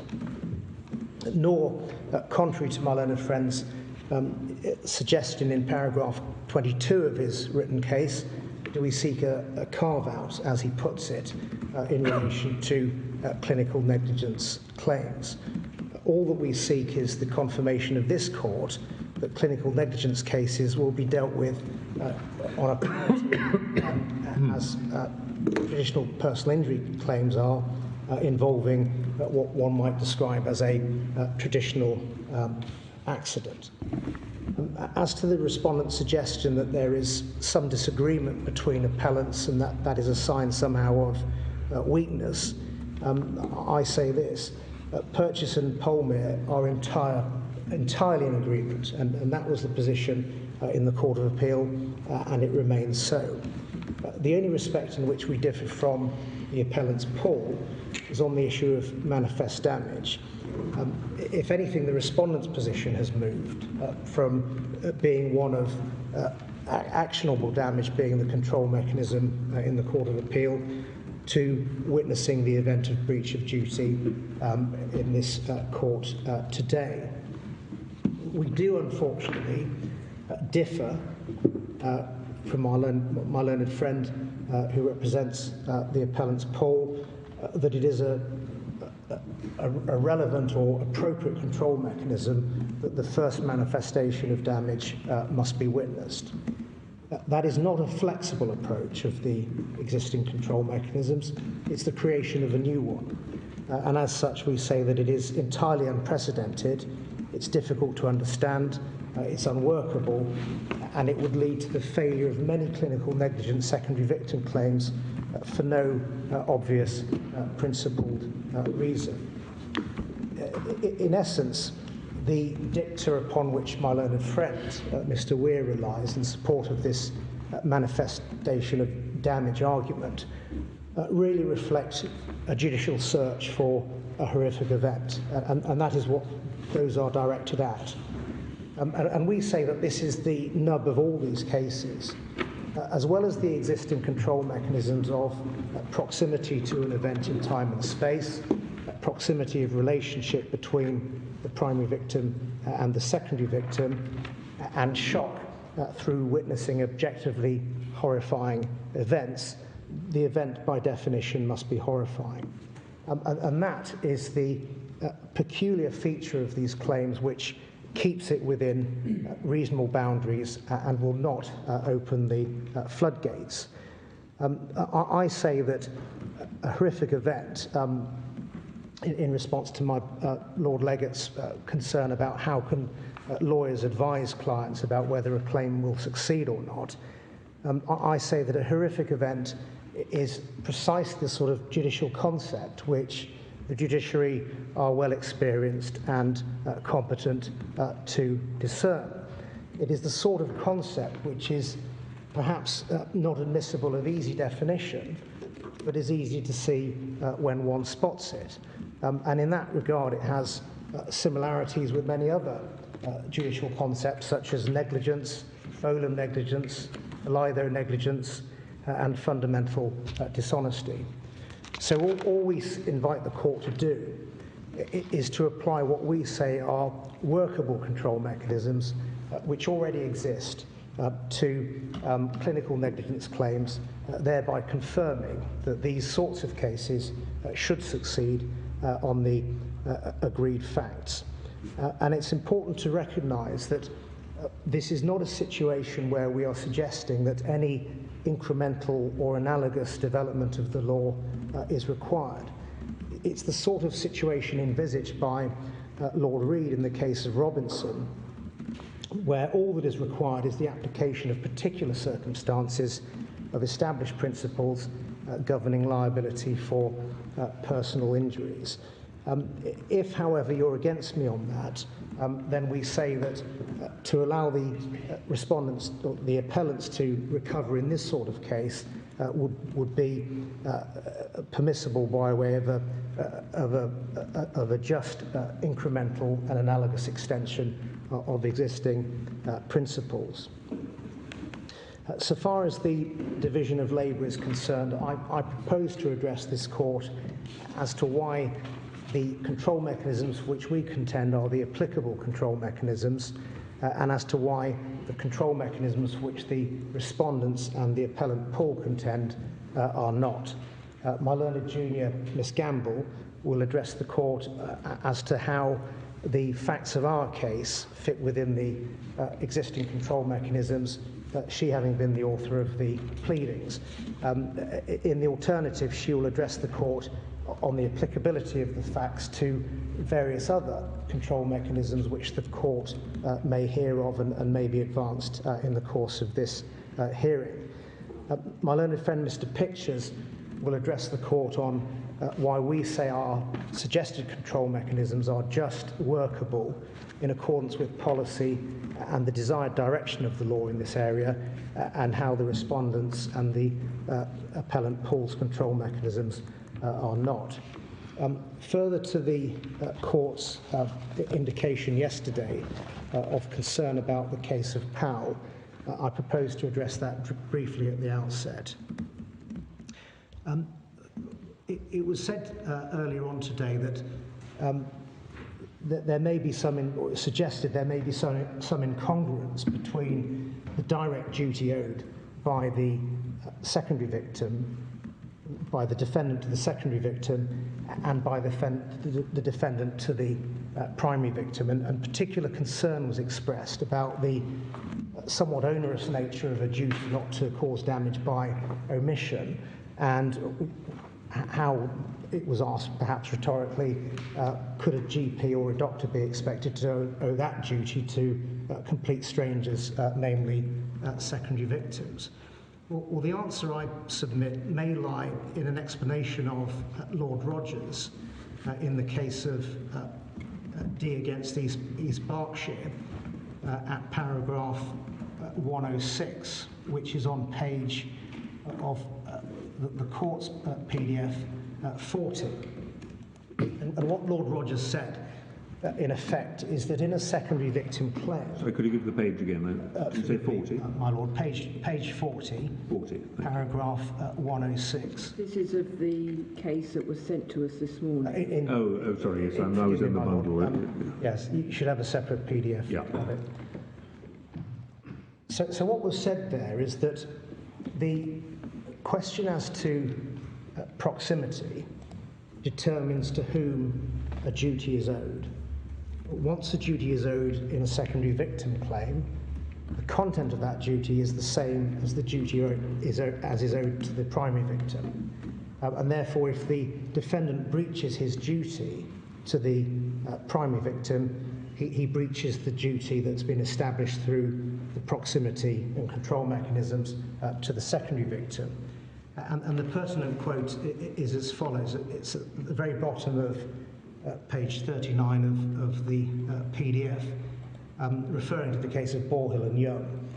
For instance, when riding his motorbike, John Young owed certain other road users a duty of care to avoid injuring them, but he did not owe that duty to Mrs. Borhill alighting on the other side of the tram, even though in substance any duty of care to her in the way he drove his motorbike would have been the same as the one he already owed to the other road users.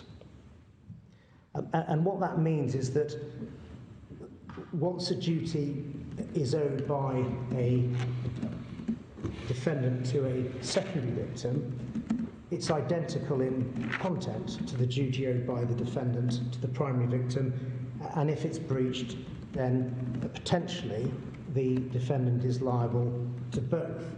It does no violence to the concept that there is a direct duty owed to the secondary victim by the defendant, because that direct duty is set up by proximity and reasonable foreseeability, taking into account the particular circumstances of the defendant and the secondary victim.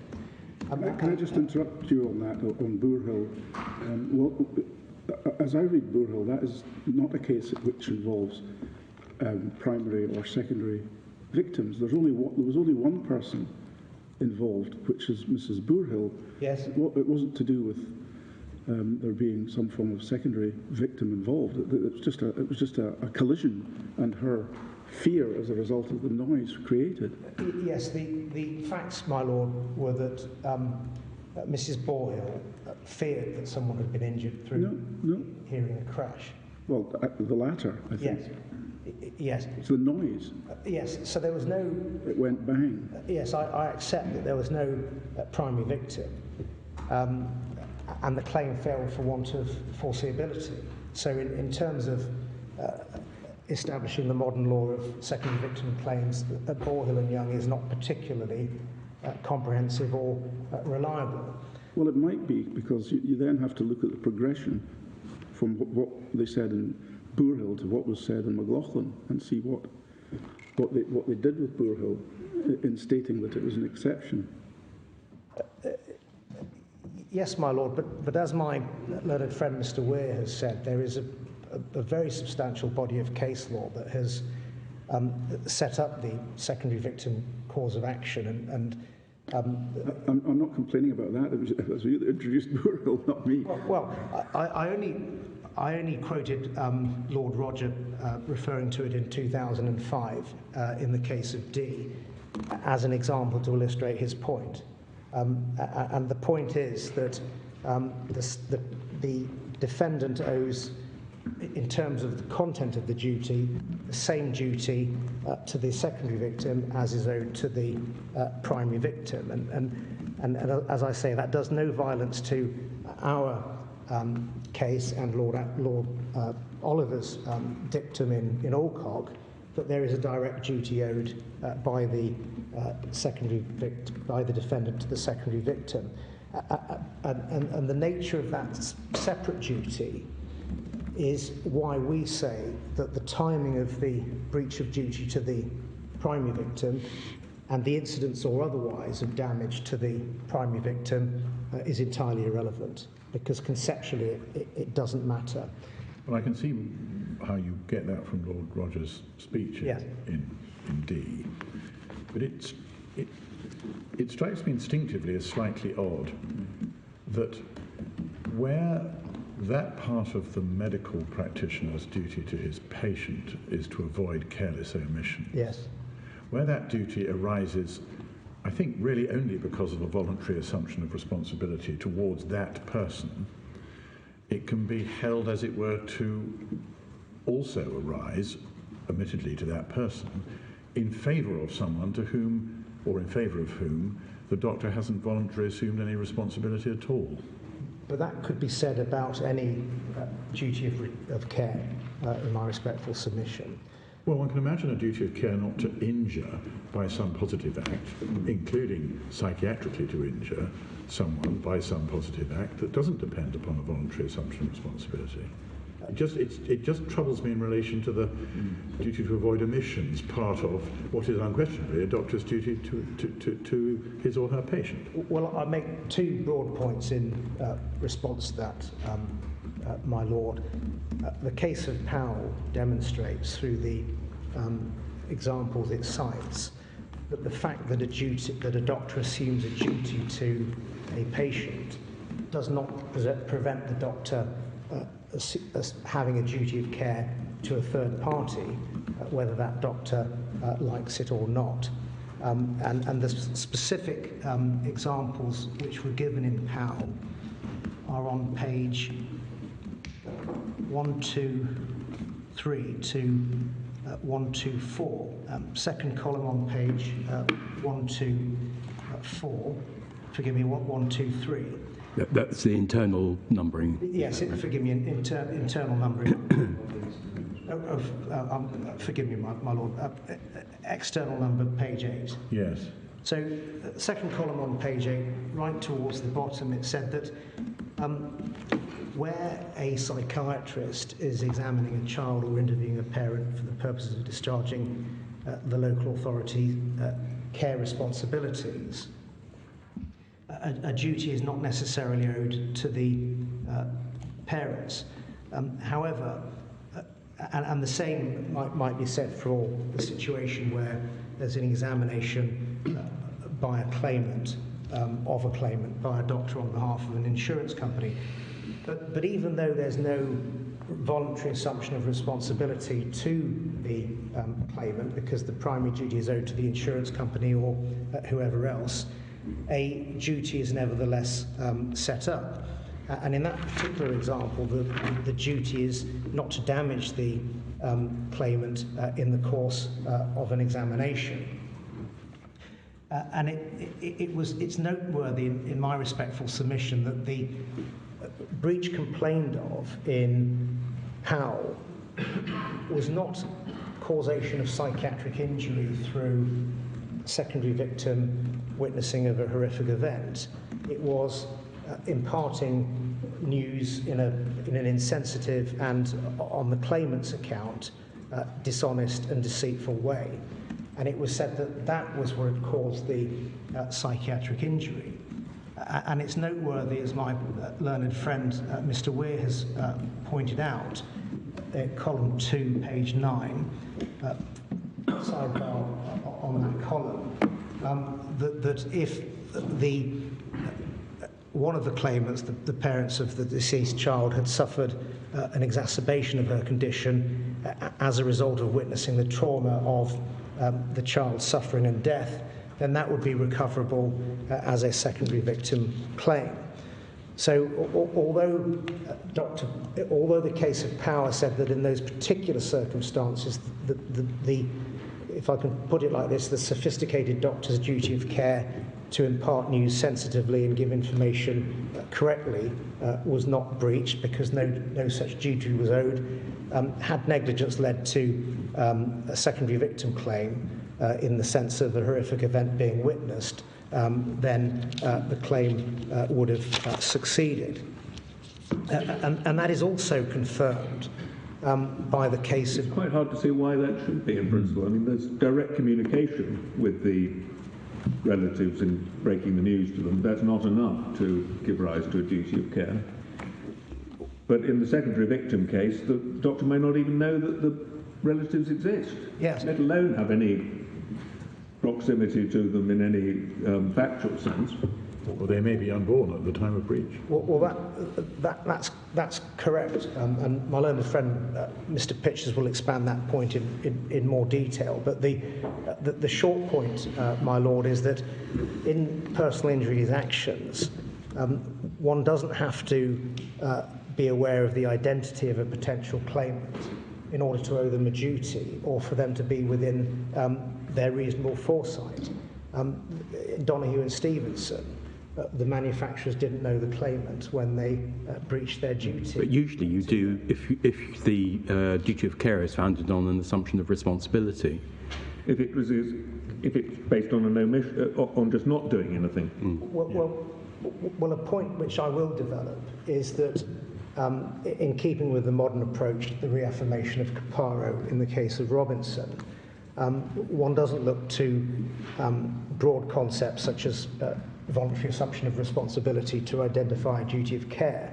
It's the proximity in indicators which have been developed through development of the common law. But I thought we were shown Robinson this morning, very recent authority, which in the case of omissions does base it on assumption of responsibility. Well, my next point, my lord, was going to be that this is not an omission case, and it is not a case of pure omission, and I refer my Lord, to dicta in Robinson to that effect. Page 1210, please, paragraph 5.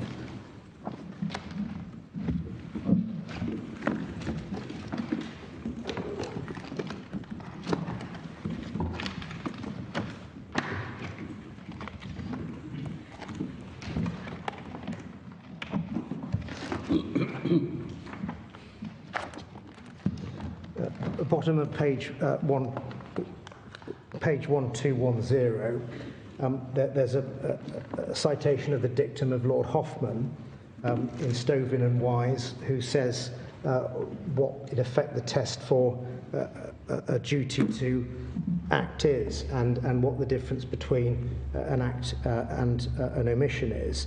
And his lordship said one must have regard to the purpose of the distinction as it is used in the law of negligence, which is to distinguish between regulating the way in which an activity may be conducted and imposing a duty to act upon a person who is not carrying on any relevant activity. So I submit that the laws of negligence regulate the way a doctor's activity is going to be conducted. And if the doctor negligently gives misleading advice or negligently discharges someone without diagnosing, as happened in the current case, that is not an act of pure omission. That is an act of perhaps mixed omission and commission, but it's well within the area which the law of negligence is accustomed to regulating. And the distinction is further borne out by paragraph 72 of Robinson on page 1212, in which Lord Reed gives examples of where there is a duty to act, and hence there is a countervailing liability for not acting.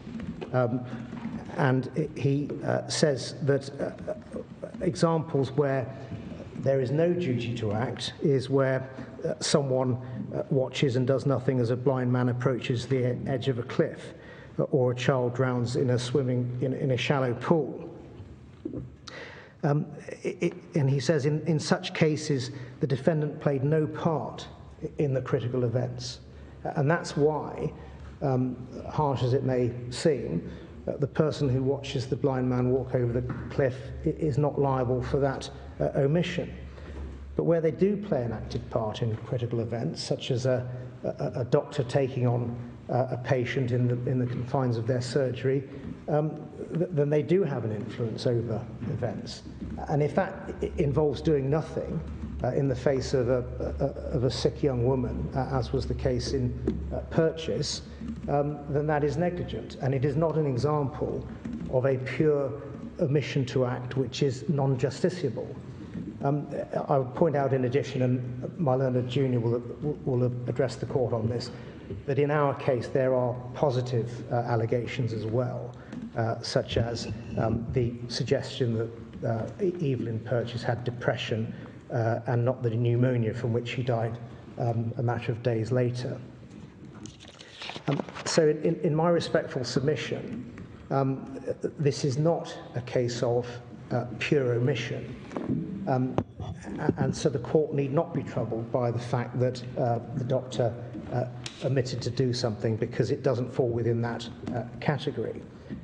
But insofar as it's arguable that it is, or the court remains concerned that it is, it falls within an exception to the pure omission rules.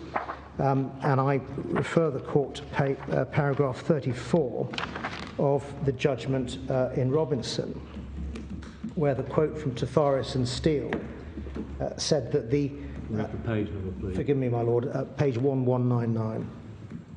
Yeah, thank you. Where the quote from Tavares and Steele said that the exceptions to immunity from liability for omitting to act is where the appellant has, or A, has assumed responsibility to protect B from a danger. Oh, there, yes, got you. Apologies, my lord. 2, A has done something which prevents another from protecting B from that danger, and so on. Now, I say that because the content of the duty of care in a secondary victim claim is identical as applied to the primary victim and the secondary victim, then if this is a case of pure omission to act, the secondary victim can benefit from a claim which arises out of an omission to act.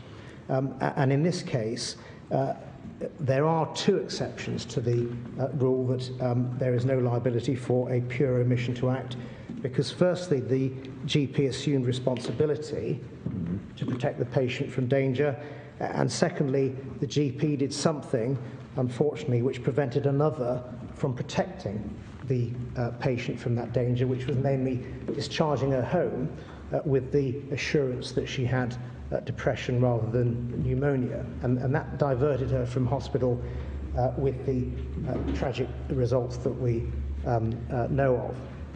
But that doesn't mean that is my primary case. My primary case is that this is not a case of omission to act. It's a case of mixed omission and commission, and there's no immunity anyway. But it strikes me that this is an oddity with regard to secondary victim claims. I mean, it may be that one just has to say it's an exception to the normal omission type rules, but it isn't just a problem, it seems to me, with medical negligence claims. Let's assume that we have an accident and the emergency services are called, and the emergency services fail, as they should have done, to rescue somebody from the car accident, and the car blows up, and the driver is seriously injured. At that point, his wife comes along. It seems to me we would just regard it as completely irrelevant whether or not this was an omission case or a commission case, because if there's been a breach of the duty of care to the primary victim, the secondary victim can ride on the back of that. Yes, that is the law. The content is identical. The content of the duty is identical. The people to whom the duty is owed is limited, and we say very, very limited, and that's why the court need not be concerned about this position or concern. Well, sorry, just on that, I thought that it was accepted on all sides that you do have to establish a separate duty of care to the victim. So, if I may say so with respect, it doesn't seem quite sufficient to say the wife can piggyback on the breach of duty of care to the husband, even in my lord's case. You still somehow have to have a theory of how a separate duty of care is owed to the wife, don't you? There is a direct duty of care and a separate duty of care owed by the defendant to the secondary victim. The content of that duty of care is identical to the content of the duty of care owed by the defendant to the primary victim. And the creation of that direct duty of care derives from the very rigid and very narrow control mechanisms that are the subject of this appeal. Yeah, I'm sorry, I may have overstated the position by saying riding on the back of. I didn't mean to say that the claim was parasitic. It's not parasitic. There's clearly a duty that has to be directly owed by, in the example I was given, by the fire services to the secondary victim. That is what we're talking about, but I think that can be established to all secondary victims, provided the normal requirements are satisfied. And then, as you rightly say, in filling in that, whether there's a breach or not, you then, at that point, are able to ride on the breach of the duty, ride on the back of the breach of the duty. Yes, and as we put it in our case, the defendant's sphere of influence over the secondary victim and the primary victim does coincide to some extent.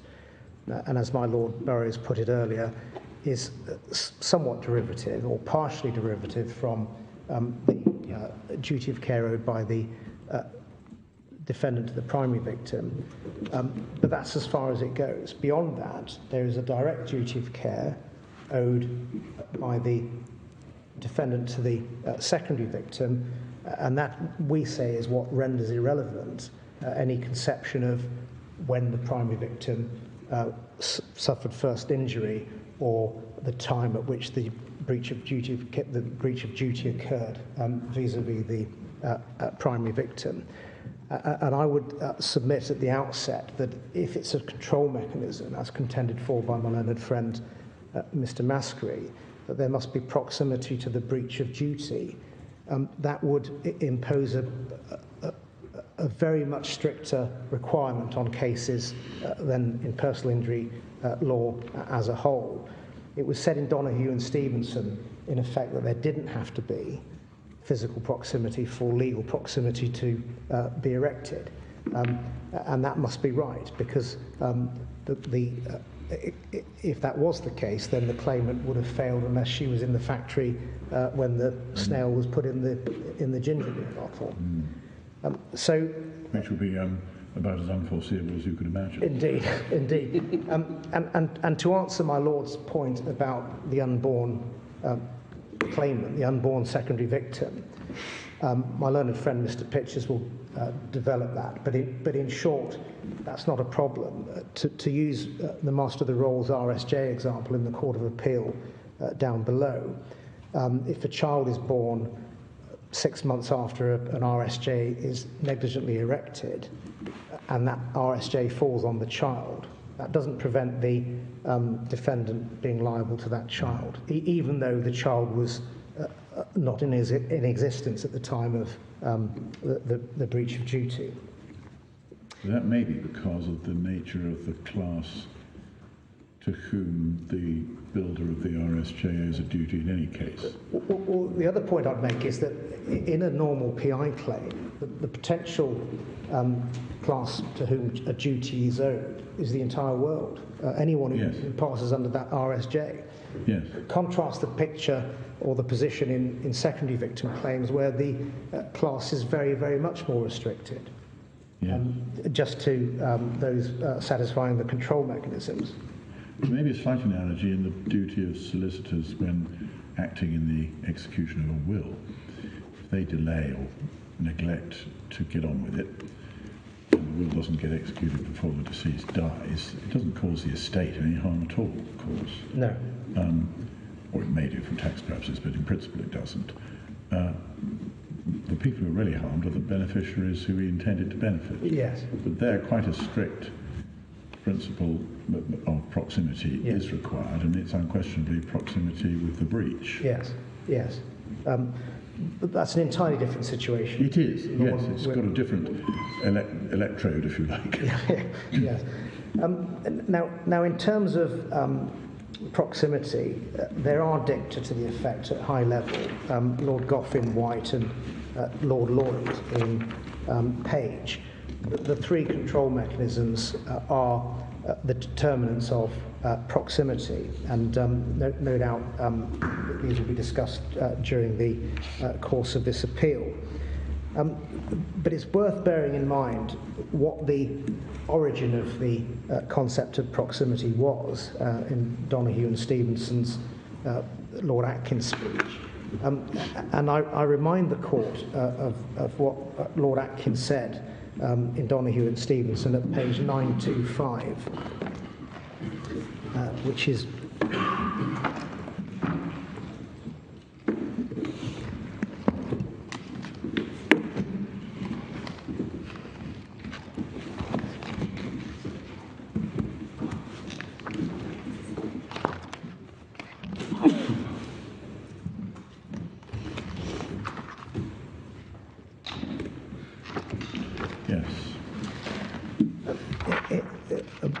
just after his famous neighbourhood principle or speech on page 925, his lordship said the following: "I think that this sufficiently states the truth. If proximity be not confined to mere physical proximity, but be used as I think it was intended, to extend to such close and direct relations that the act complained of directly affects a person whom the person to be bound to take care would know would be directly affected by his careless act. And that was said in the context of a discussion as to physical proximity.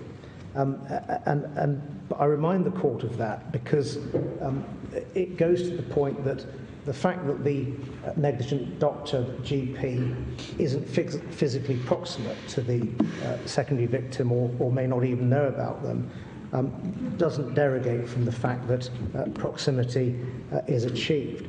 Although, as my learned junior will point out, if the court has a concern from Taylor and Nova that there must be some form of proximity to the breach of duty, which we say would be wholly inappropriate, that ingredient is made out in any event because the deceased mother was present at the GP surgery when she was negligently discharged on the agreed facts of the case. My learned friend Mr. Weir has addressed the court on the fact that the content of proximity is based on fairness and reasonableness, and I won't trouble the court to expand that any further.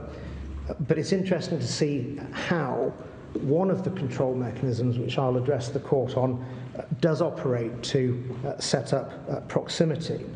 And I refer the court to Lord Wilberforce's speech in McLaughlin at page 599.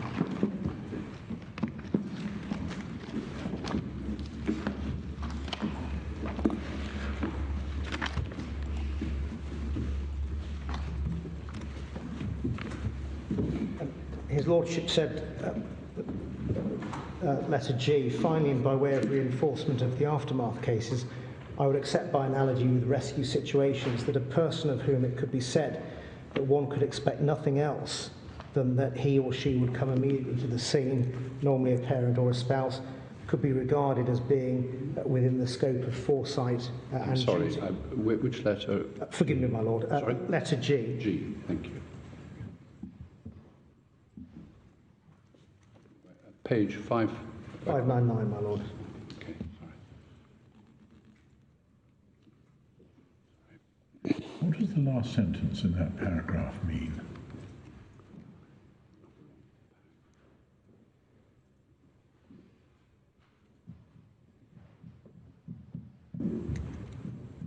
Well, that is to do with rescue situations where there is no immediate presence, and I submit that in the context it adverts to the immediate aftermath extension. So if something happens between the actual accident and the wife arriving, which makes the scene even more horrendous, then the defendant's not liable so far as the nervous shock derives from that post-accident Well, I would submit event, which I think the assumption is that that's the result of somebody else's activity. I would submit, my lady, that if it can be fairly said that the later horrific, even more horrific developments are the result of the initial accident, then that is attributable to the breach of duty, and so there should be recoverability. In terms of the nature of control mechanisms, in my submission, the fact that there are control mechanisms and the fact that this area has been described as unusual doesn't in fact make it an exceptional area of law. And that is confirmed by, in my submission, the case of Robinson, where a single test for the existence of proximity was repudiated by Lord Reed. So it's not the case, in my submission, that secondary victim claims are somehow outliers, immune to the application of some universal test of proximity. They are claims in which recovery is possible if certain principles, control mechanisms, to use the language of secondary victim claims, are fulfilled. And that is the case is confirmed by Lord Reid in Robinson at page 1196.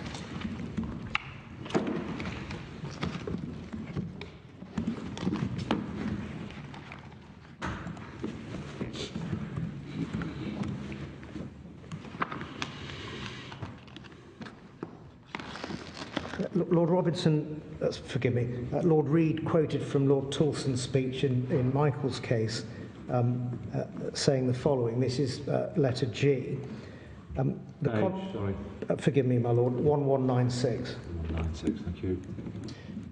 The concepts of proximity and fairness embodied in these additional ingredients are not susceptible of any such precise definition as would be necessary to give them utility as practical tests, but amount in effect to little more than convenient labels attached to the features of different specific situations which, on a detailed examination of all the circumstances, the law recognises pragmatically as giving rise to a duty of care of a given scope.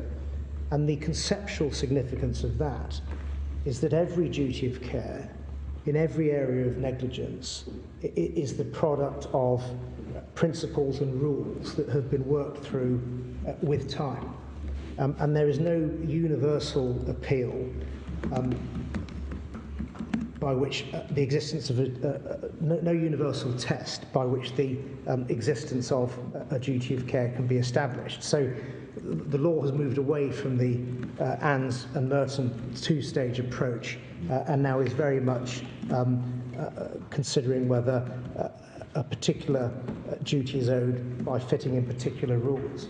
And in that regard, secondary victim claims are no different from any other area of law, as evidenced by the outcome of Kapara and Dickman, where the shareholders had a claim, but prospective investors did not. And the investors may well feel hard done by that, but that's where the line is drawn, and that's an appeal not to a universal principle of proximity, but to particular rules that have been worked out. And the significance of that is that the court should not regard secondary victim claims with such suspicion or caution that they could readily abolish them on some policy ground, for example, opening the floodgates.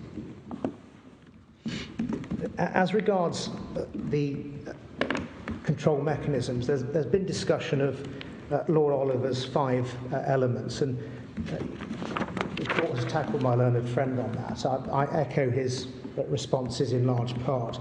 I do say that they are not expressed to be definitive. That they would, as my learned friend puts it, Lord Oliver's attempt to grapple with the case law, to distill the case law into recognisable and workable control mechanisms.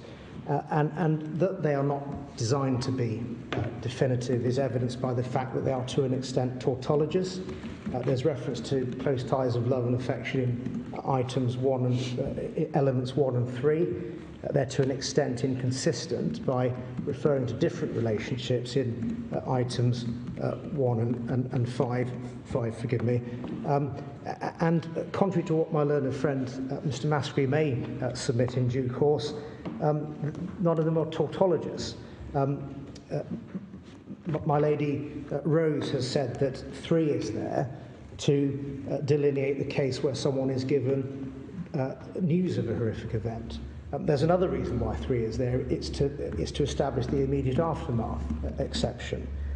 4 is there to confirm that the secondary victim can only recover for witnessing the death itself or the injury itself, and not, for example, the horrific after or the stressful after events of an injury, such as caring for someone who's been grievously injured for the rest of their life. And 5 is there to link it all to an event and to take it back to 4 and 3 to show that it can be the immediate aftermath, but it must be the witnessing of an event of injury, imperilment, or death. So they're not tautologous, and not much should be read into that. Sorry, I thought you said there was both tautology and inconsistency. Forgive me, my lord. Forgive me. They're not definitive, is what I meant to say. You said that the third element was there to take account of the aftermath. Well, I think I may have slightly misheard what you said. Yes. It's true that the aftermath is part of 3, but it's not the main part of the third. No, but the fact that aftermath is mentioned in the third element... Well, he has to, because of McLaughlin. Yes. He has elsewhere expressed tentatively the view maybe it went a bit far, but... Yes, but it's... the point I'm trying to make, my lord, is that it could have been put there by Lord Oliver as an indication that immediate aftermath cases do succeed. At that stage in his lordship's inquiry, the definitive control mechanisms haven't been distilled. No, I follow. And to that extent, I echo entirely what my learned friend, Mr. Weir, has said. In fact, there are, by my reckoning, no less than 6 law lords in 4 different cases who have expressed the control mechanisms in very similar ways. I'm conscious of the time, I won't go through them all, but for reference, it's Lord Wilberforce in McLaughlin, page 599A, Lord Ackner in Olcock, page 561F, sorry, page, what was that again? Page. Lord Ackner in Olcock, page 561F, Lord Lloyd in page 1177 C to D, Lord Goff in White, page 687F, Lord Stain in White, page 711E, Lord Hoffman in White, page 1176 C to D. 1176. 11. But in broad terms, the formulation that encompasses it all is that of Lord Lloyd in Page, and the reason that I light on him is because he includes the horrifying requirement, which is a component of the shock control mechanism. And so when one reads all of those, one is left with the position that essentially there are 3 control mechanisms. Proximity to the event in time and space. Event is the word I underline. Proximity of a relationship between primary victim and secondary victim, and shock, which we acknowledge must be through witnessing an objectively horrifying event. Now, further cases have clarified the word event in a way which we say is very broad. And the first and most important dictum to consider is that of Lord Wilberforce at page 599 D to E. And it's that which, along with the dictum of Lord Oliver in Alcock, we say, proves beyond any reasonable argument that one does not have to witness the actual event of breach to qualify as a secondary victim. There's shaking of heads going on to your left. I'm just wondering whether, to your left, not behind you. I'm just wondering whether this is actually a matter in dispute. My lord, if I may speak, I'm very sorry. No, it's not. Right. Well, I thought that was the significance of your shaking your head. Forgive me, I was looking behind me, my lord. I thought it was my junior or someone on my team. Where was I? Yes, the definition of event is very broad. And the starting point is the dictum of Lord Wilberforce at page 599 D to E.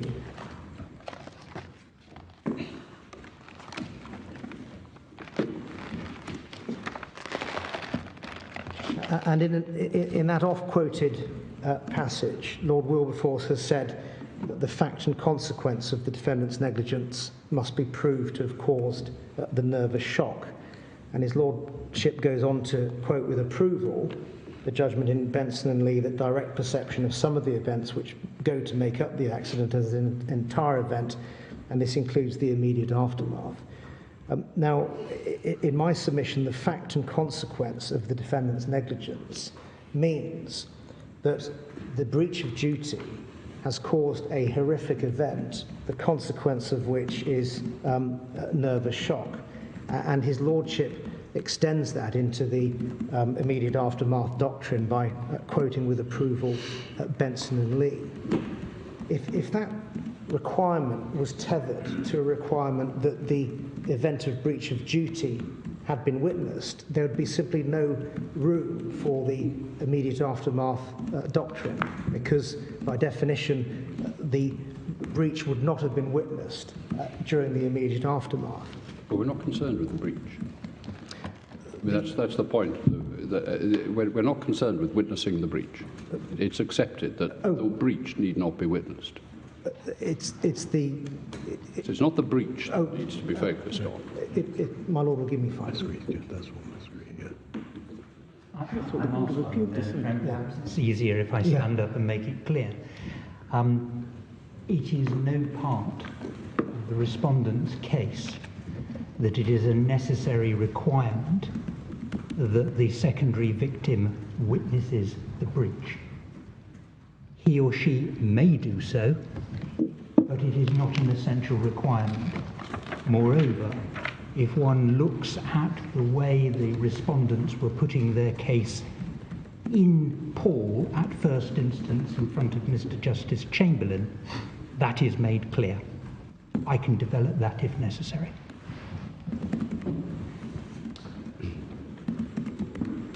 I dare say there are points of dispute that remain in this appeal.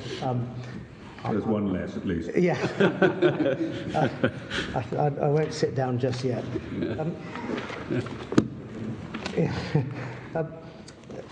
I move on then to the question as to whether this has to be to qualify an event of injury or an event of accident or something of that nature. That seems to be the critical point in dispute in the case. Yes, and I will develop the external to primary victim alleged control mechanism in due course. But what I say is this: contrary to my learned friend Mr. Weir, and this is where he and I differ, there is not a consistent theme throughout Alcock, or indeed any of the cases, that the event of injury must be witnessed. What is going on in these cases is that there is a search for a horrific event, and that is not described necessarily as a classic accident in the sense of a bang on the head with a hammer or a car crash. And there are a number of dicta which prove that or demonstrate that in my respectful submission. Lord Wilberforce and McLaughlin, page 595H.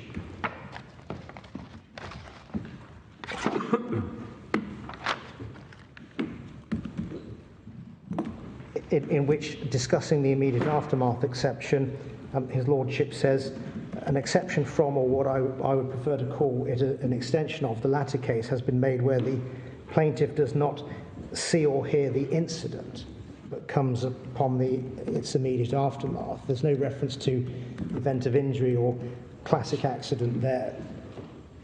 Paragraph A on page 598, Lord Wilberforce says that these cases are not necessarily confined to accidents on public roads. I'm so sorry, I missed that reference. Forgive me, my Lord. Page 598, paragraph B. Thank you. We've heard that dictum, but I alight on the final words that recoverable damages must be confined to those within sight and sound of an event caused by negligence, or at least to those in close or very close proximity to such a situation. So there's no reference to a classic accident or an event of injury. Widening it out from road accidents, isn't it? He is. But shouldn't we look at an event as in somehow analogous in some way to a road accident. Well, I would submit... That the natural reading of the paragraph. That doesn't mean to say this is the, the current state of the law, but isn't that what Lord Wilberforce was referring to there? Well, as has been pointed out, the court was dealing with the facts which were before it. Yeah. And what they were concerned of, and this is the gist of these claims, is the witnessing of something horrific. And the fact that earlier cases were to do with classic accidents doesn't detract from the bare essence of that. So fundamentally, it's not dependent on an accident, it's dependent on a horrific event. The other dictum to which I would refer is Lord Ackner in Alcock, when discussing the comparison of those who witnessed the horrific events unfolding on television with those who may have been in the stadium. And I refer to page 560H of the bundle.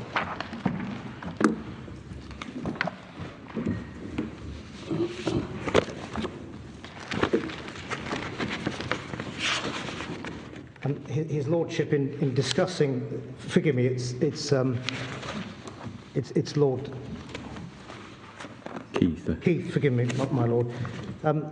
His lordship is discussing the question as to whether those who witnessed the events on television should recover, and the answer was no, as we know.